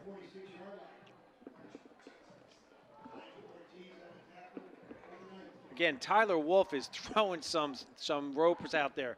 These passes are so tight, and they're right there catchable. He's well over 200 yards through the air tonight for the junior quarterback. It was 32 on that. They go back to the run to work some clock to Buckman, and he's right to midfield. Matt Buckman does a nice job dancing in there with his offensive lineman lead blocking for him. Lead dancing, shall I say, and then he gets it in there for a tough 4 yards. And more importantly, keeps that clock running now in this fourth quarter. Well, Scranton had their deepest shot at putting points on the board, but Chandler throws the INT, and the offense strikes quickly. All kinds of time. And room to run for Wolf, and he wisely runs out of bounds after the Keystone College first down up to the 41 of Scranton. Tyler Wolf didn't like what he saw, so he took matters into his own hands. The defensive line, the offensive line turn blocks, and they pushed them all to the left, and Wolf just went to the right.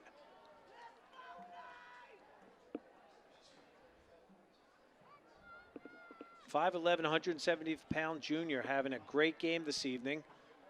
And again, I'm sure he's going to be buying his offensive line pizza and wings for allowing him to have such a good night.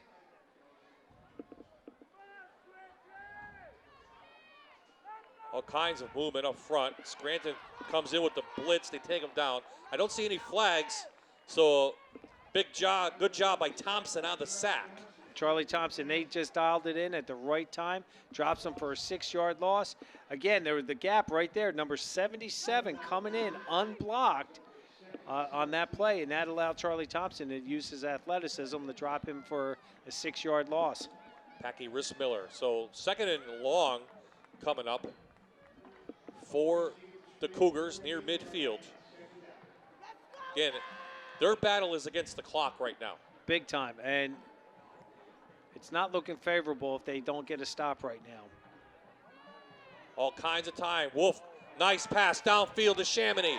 And it is intercepted. Picked off by Hairston at the 10.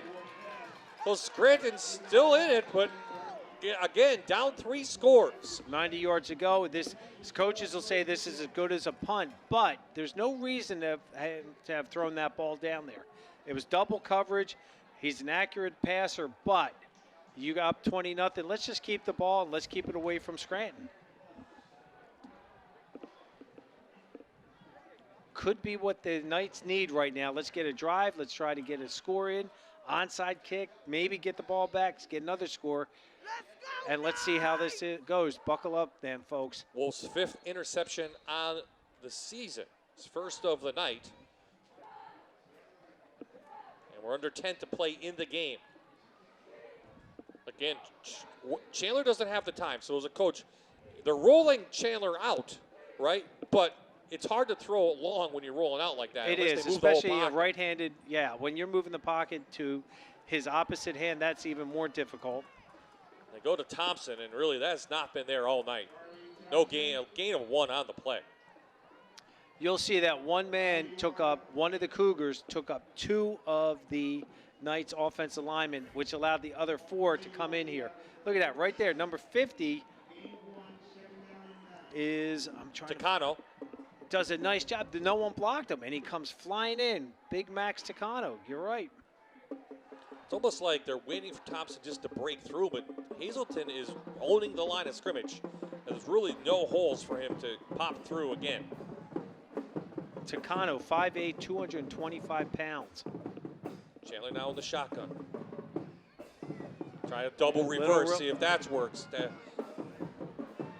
Stepney uses his speed to pick up a Keystone College first down up to the 22. All right, a little bit of trickery there to get yourselves, your back's not against as far back against the wall right now, gives you a little breathing room. You got that first down now. Let's go back to work. What else you got for us, Coach Chambres? Well, Scranton's defense has not given up any points this half, but their offense is not caught up. Chandler rolling, 5-man rush. At the line of scrimmage, he goes over the middle, and it's complete to Stepney again, I believe. It is 11-yard gain. And let's see, there's a flag down. And we have an injured Cougar. Number 42. But I was going to say number 54, Ramon Abreu, had his motor running on that and really blitzed through and then chased down the quarterback and really put a thump on him. Brady Mazenko is down for Hazleton. Let's see what the call is, though. Personal foul, roughing the passer, White, number 10, 15-yard penalty for the end of the run, first down. Oh, that will help Scranton's cause. Here's the replay. Again, you'll see right there, 54. Look at the motor going. 42 gets tripped up a little bit. And again, right after he released the ball, number 10 put his shoulder into the quarterback. And again, the officials have to watch out for the well-being of the kids. Okay, 8:50 left in this game. We'll take a quick timeout. Scranton on the move. Can they get on the board? We'll find out.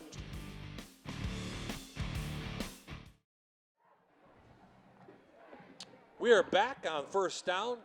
Arvell Chandler kept it for a 5-yard gain, but he came up holding his ribs.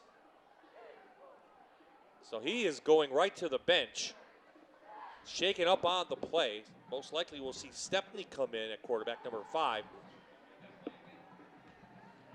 And we saw that 2 weeks ago when Stepney stepped in there, no pun intended. This is the last play, Coach. That RPO, he fakes, he keeps, and right there he has the ball. He kind of looks like he landed on top of the ball. And you always tell your running backs and receivers, put the ball in your outside arm. He was carrying it on the inside, got hit, and landed on top of that ball. So I believe he just had the wind knocked out of him. It is Stepney in at quarterback. We saw a lot of him against Honesdale.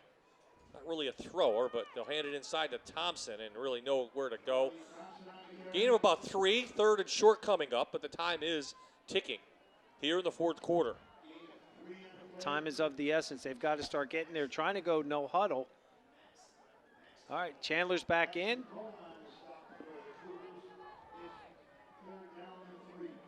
So two plays now to get that Keystone College first down for Scranton and keep the drive going. Last possession they were in Cougar territory. Chandler threw an interception. There's going to keep it, and sniffing that out is number 71 who shoots in. John Valdez Martinez, the junior, picks up the sack. The 6'3", 215-pounder just came right across.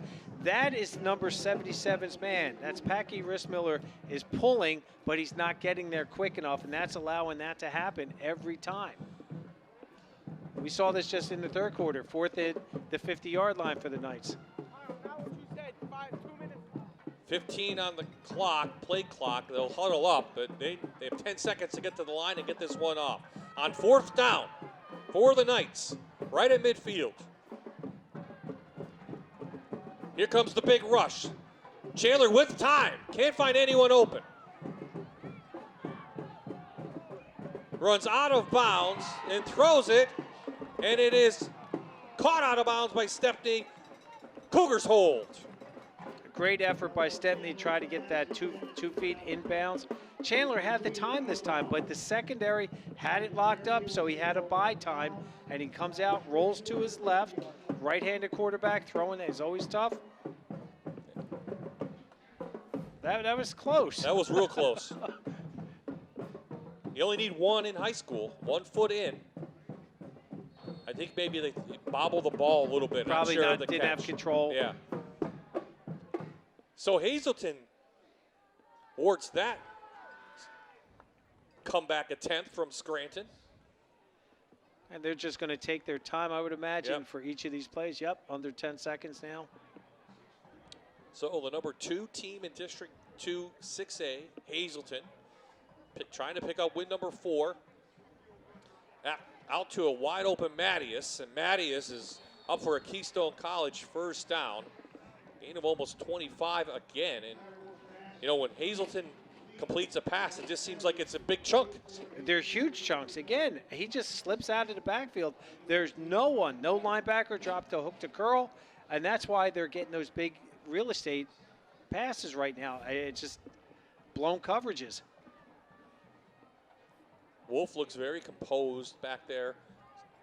He knows where he needs to go. He gets the ball out quickly. And that comes from confidence from your offensive line. Big blitz. Bookman can't go anywhere. Gain of 1 at best. Probably nothing right at the line of scrimmage. Well, the Knights timed that one up with a blitz. They timed that perfect right as the snap came. You had 7 guys coming at him, and Bookman just had nowhere to go.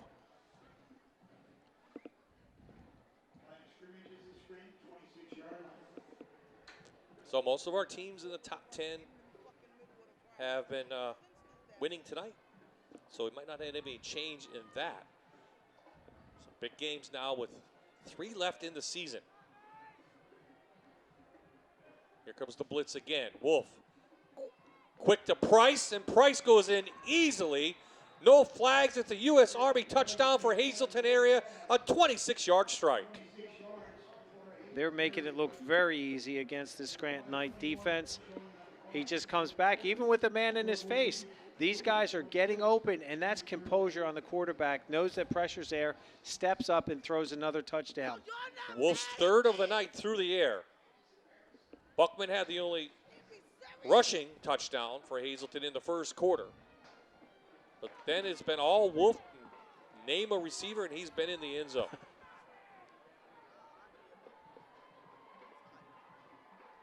Russo is up and strong leg, and this one is through. Point after is good. And up to score to 27-0. Okay, time to go down to Hannah. This will be her last smile cam ever. And we're so excited for her as she's moving on. We'll talk about that later. And Hannah, do we have some smiles down there? Bob and Jan, I got in here. I am with the Scranton High School student section. It's homecoming weekend. What better way to show off the Dr. Todd smiles? Guys, can we see those pearly whites?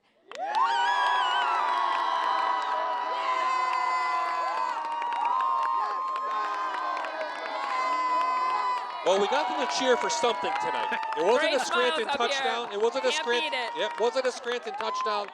I think it was Hannah saying goodbye to Hannah.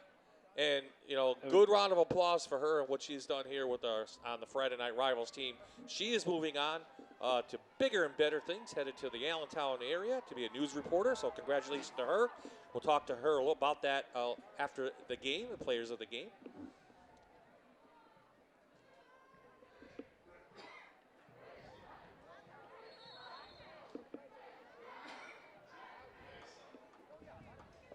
So 4 touchdowns on the board for this Hazleton area team.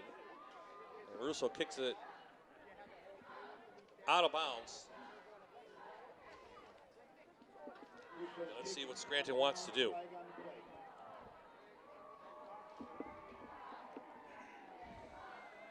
Friday Night Rivals is sponsored by Keystone College. Your career starts here with over 40 degree options, the lowest tuition, and a giant education. Register for on-campus open house on Saturday, October 23rd.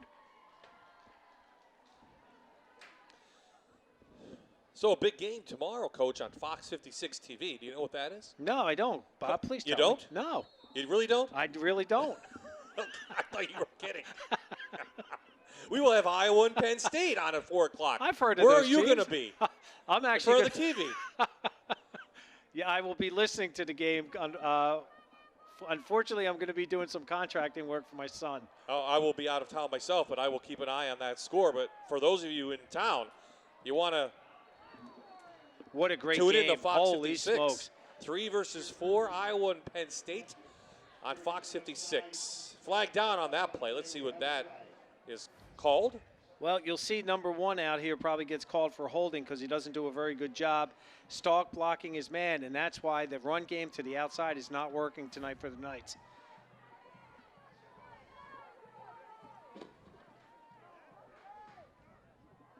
How about Penn State? Well, you're wrong. What, I'm wrong? Because it's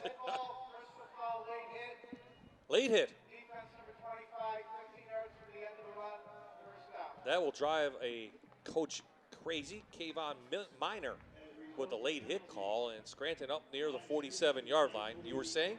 I was saying, how about the season Penn State's having? Amazing.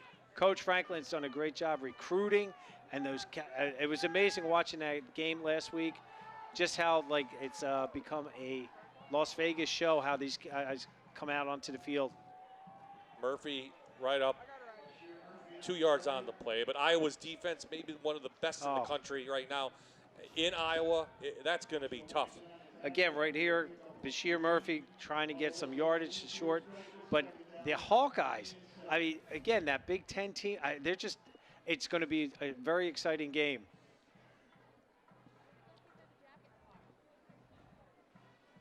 So next week, Crestwood and Dallas. Crestwood easily taking care of Abington Heights tonight, 33-0.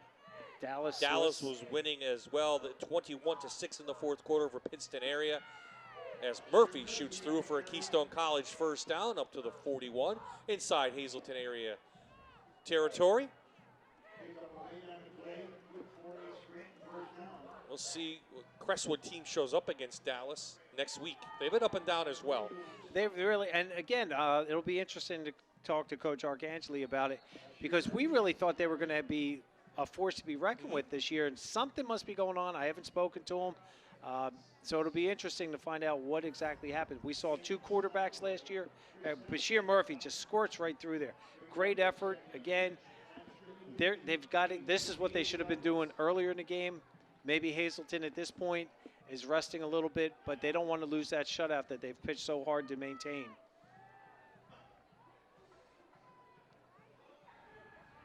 Chandler rolling, trying to find someone open. He out throws Hairston on the little corner route. Stop the clock now with 3:30 left in this game. Third down now coming for the Knights.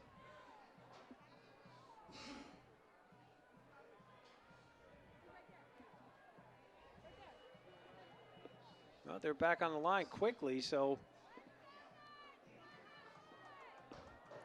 Knights trying to get on the scoreboard this evening. Murphy picks up a block, has a Keystone College first down, shoots through behind Miller, gain of almost 10 up near the 31. And that's what I was talking about early. Packy Rissmiller this time takes care of business. Watch him kick the defensive end out. The big fullback comes through in there, Dust Miller, and does a nice job, and they get that first down.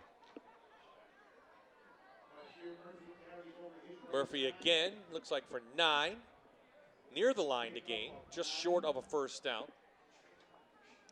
3:03 remaining, and time now back moving here in the fourth quarter.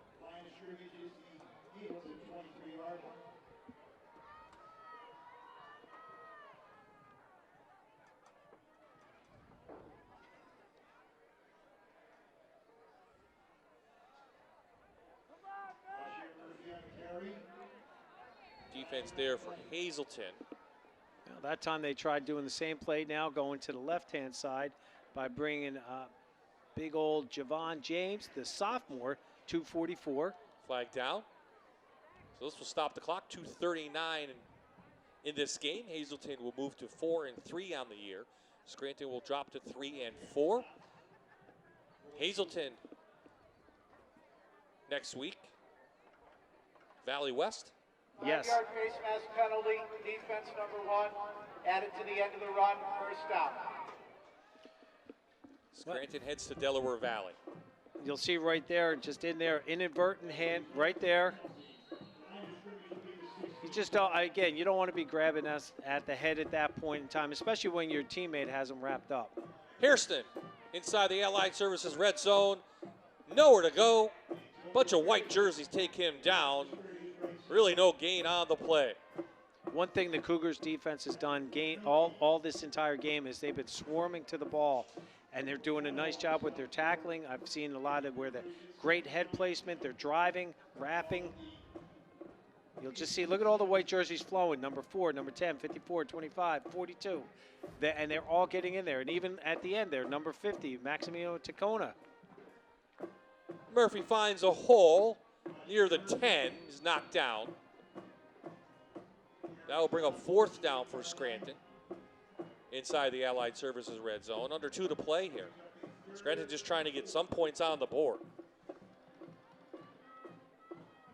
Too little, too late, unfortunately. Yeah, they found something here with Murphy in there, and it's still their starting defense. It's not like Hazleton pulled their kids. Murphy has a Keystone College first down. First to goal, Scranton from the 5. Bashir Murphy just slashed right up inside the A gap to the right of the center to get that first down and inside the red zone at that 5-yard line.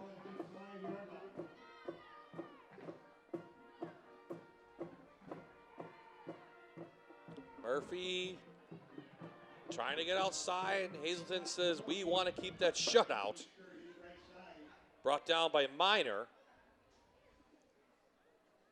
1 minute left in this game in downtown Scranton. It's been all Cougars, really from the outset, when they went 10 plays to begin this game and easily scored, and really the passing attack has been amazing from Hazleton area. Almost to perfection tonight.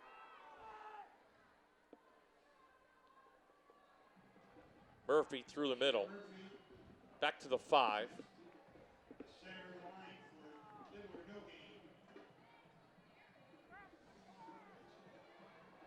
So it won't be a homecoming win for Scranton.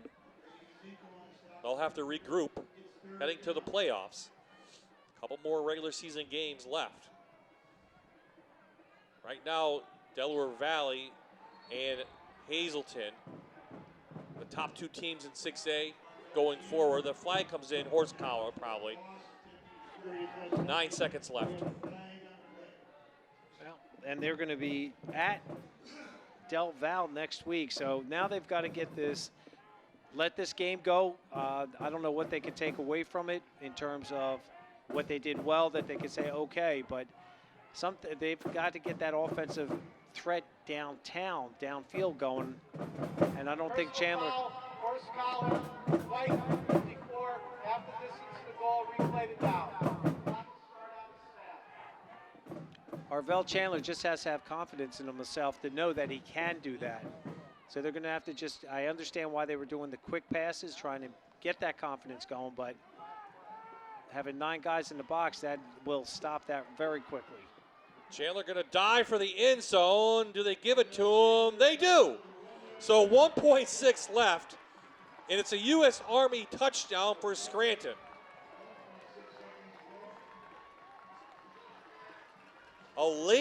The latest touchdown I think I've ever seen. Chandler was looking to the right, scrambles back to his left. Watch how he lays this ball out there. Yep. And the official's right there. Again, they know what they're doing. He planted himself, got 5 yards outside the end line, and he just made sure that that ball did break the plane. T's on for the PAT. The score will feel good for Scranton, but really it's a 20-point loss for the Knights. They need to regroup, headed up to the Warriors, then to take on the Trojans before the end of the year with Abington. We were talking about Crestwood Dallas. We'll have them next week. And right now, Crestwood is in the mix. They may make the playoffs. They'll pick up their 4th win tonight, so they'll go to 2-5 on the year. Top 8 make it in 4A, so they're not on the screen right now. Valley View is going to move to 7-0. Dallas to 4-2. North Pocono going to pick up a win. Berwick plays tomorrow. Paul Pack lost. Pittston's going to lose, so Crestwood's going to move up a little bit. They will. Crestwood and Tunkhannock also is in that mix too. Right. So it's. It's, I mean, really, with Valley View's Adam Hawanitz down, it opens up a little bit. It makes them more back. More earthly bound. Yes. But the way that Valley View responded tonight with a brand new quarterback in there says a lot about their players and their staff, how they adjusted it. And they know that they've just got to keep the grind going. And these kids, and all these kids, Dallas, North Pocono, Berwick, Tunkhannock, Pack, Pittston, they keep coming in and week out, win or loss, and they know they're going to give it 100% on Friday night. Well, what Dallas can't do is lose to Crestwood, because North Pocono could easily jump up to that 2nd seed and get home field advantage for most of the playoffs. Last play of the game. Casadis still has the ball and still fighting and battling. We have a flag down. Let's see if this ends the game, depending on the flag. Most likely it does.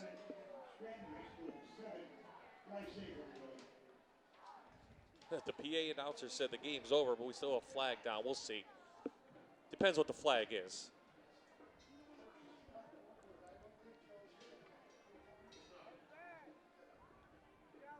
Five-yard face mask, kicking team. Hazleton has declined. The game is over. There we go. There's the final play of the game. A big win for Hazleton. They rebound after losing to Delaware Valley last week. The final score, 27-7, Coach. A great display of an air attack. And look out Delaware Valley, because Hazleton area is coming. They were confident coming out of last week, and we'll see how they play out the rest of the season. They have a tough schedule as well. They do, and there's a lot of multiple threats that the Cougars are throwing out there now.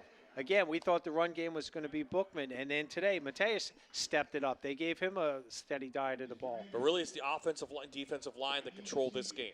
Again, those 5 guys up there for the Hazleton offensive line: Ramon Abreu, Leo Kelly, Chris Sachs, Sam. We didn't call his name at all tonight. No, wait, one time I did. Oh, Sam Peru, and Juan Fabian, who I have to give a shout out to because his 4th grade teacher was my son.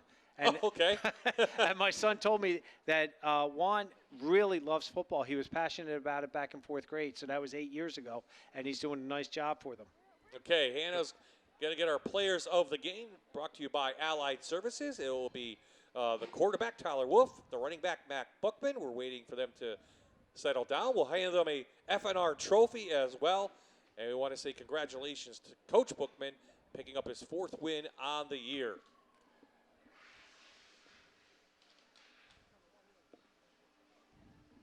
So not the homecoming that Scranton wanted, but a big win for the Cougars. Let's go down to Hannah O'Reilly down on the field with our players of the game.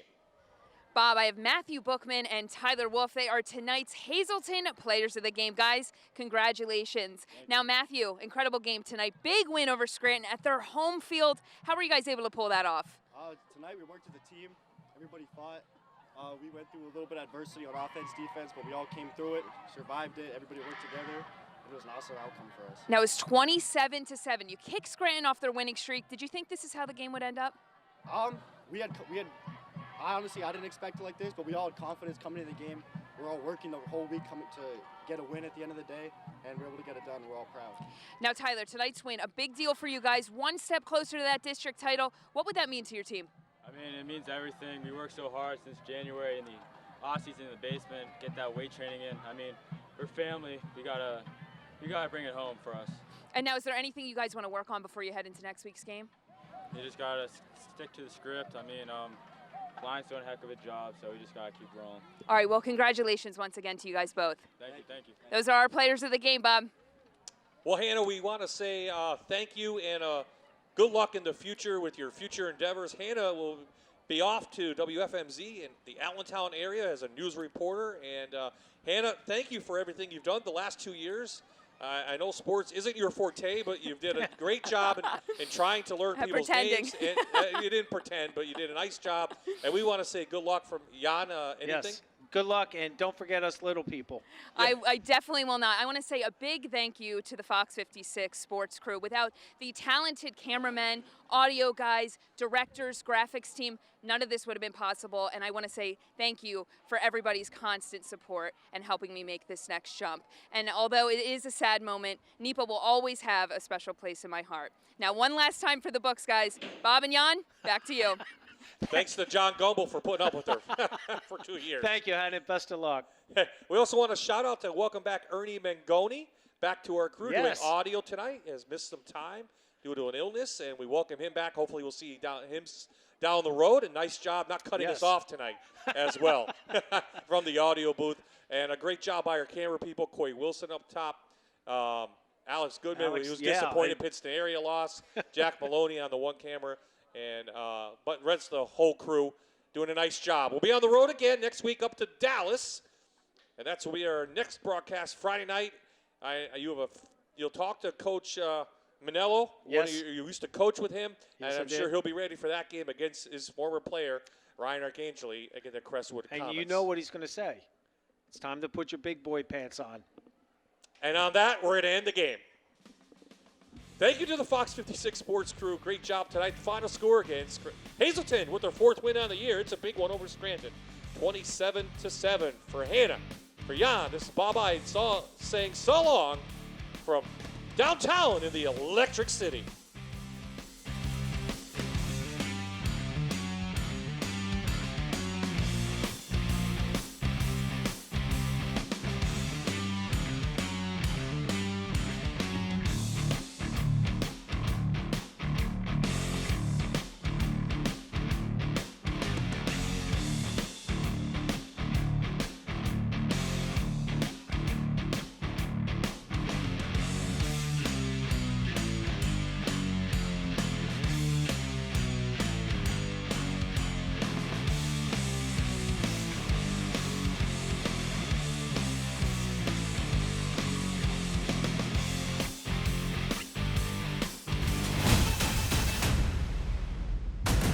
You're watching Allied Services Friday Night Rivals, presented by Dixon City Hyundai and Performance Kia.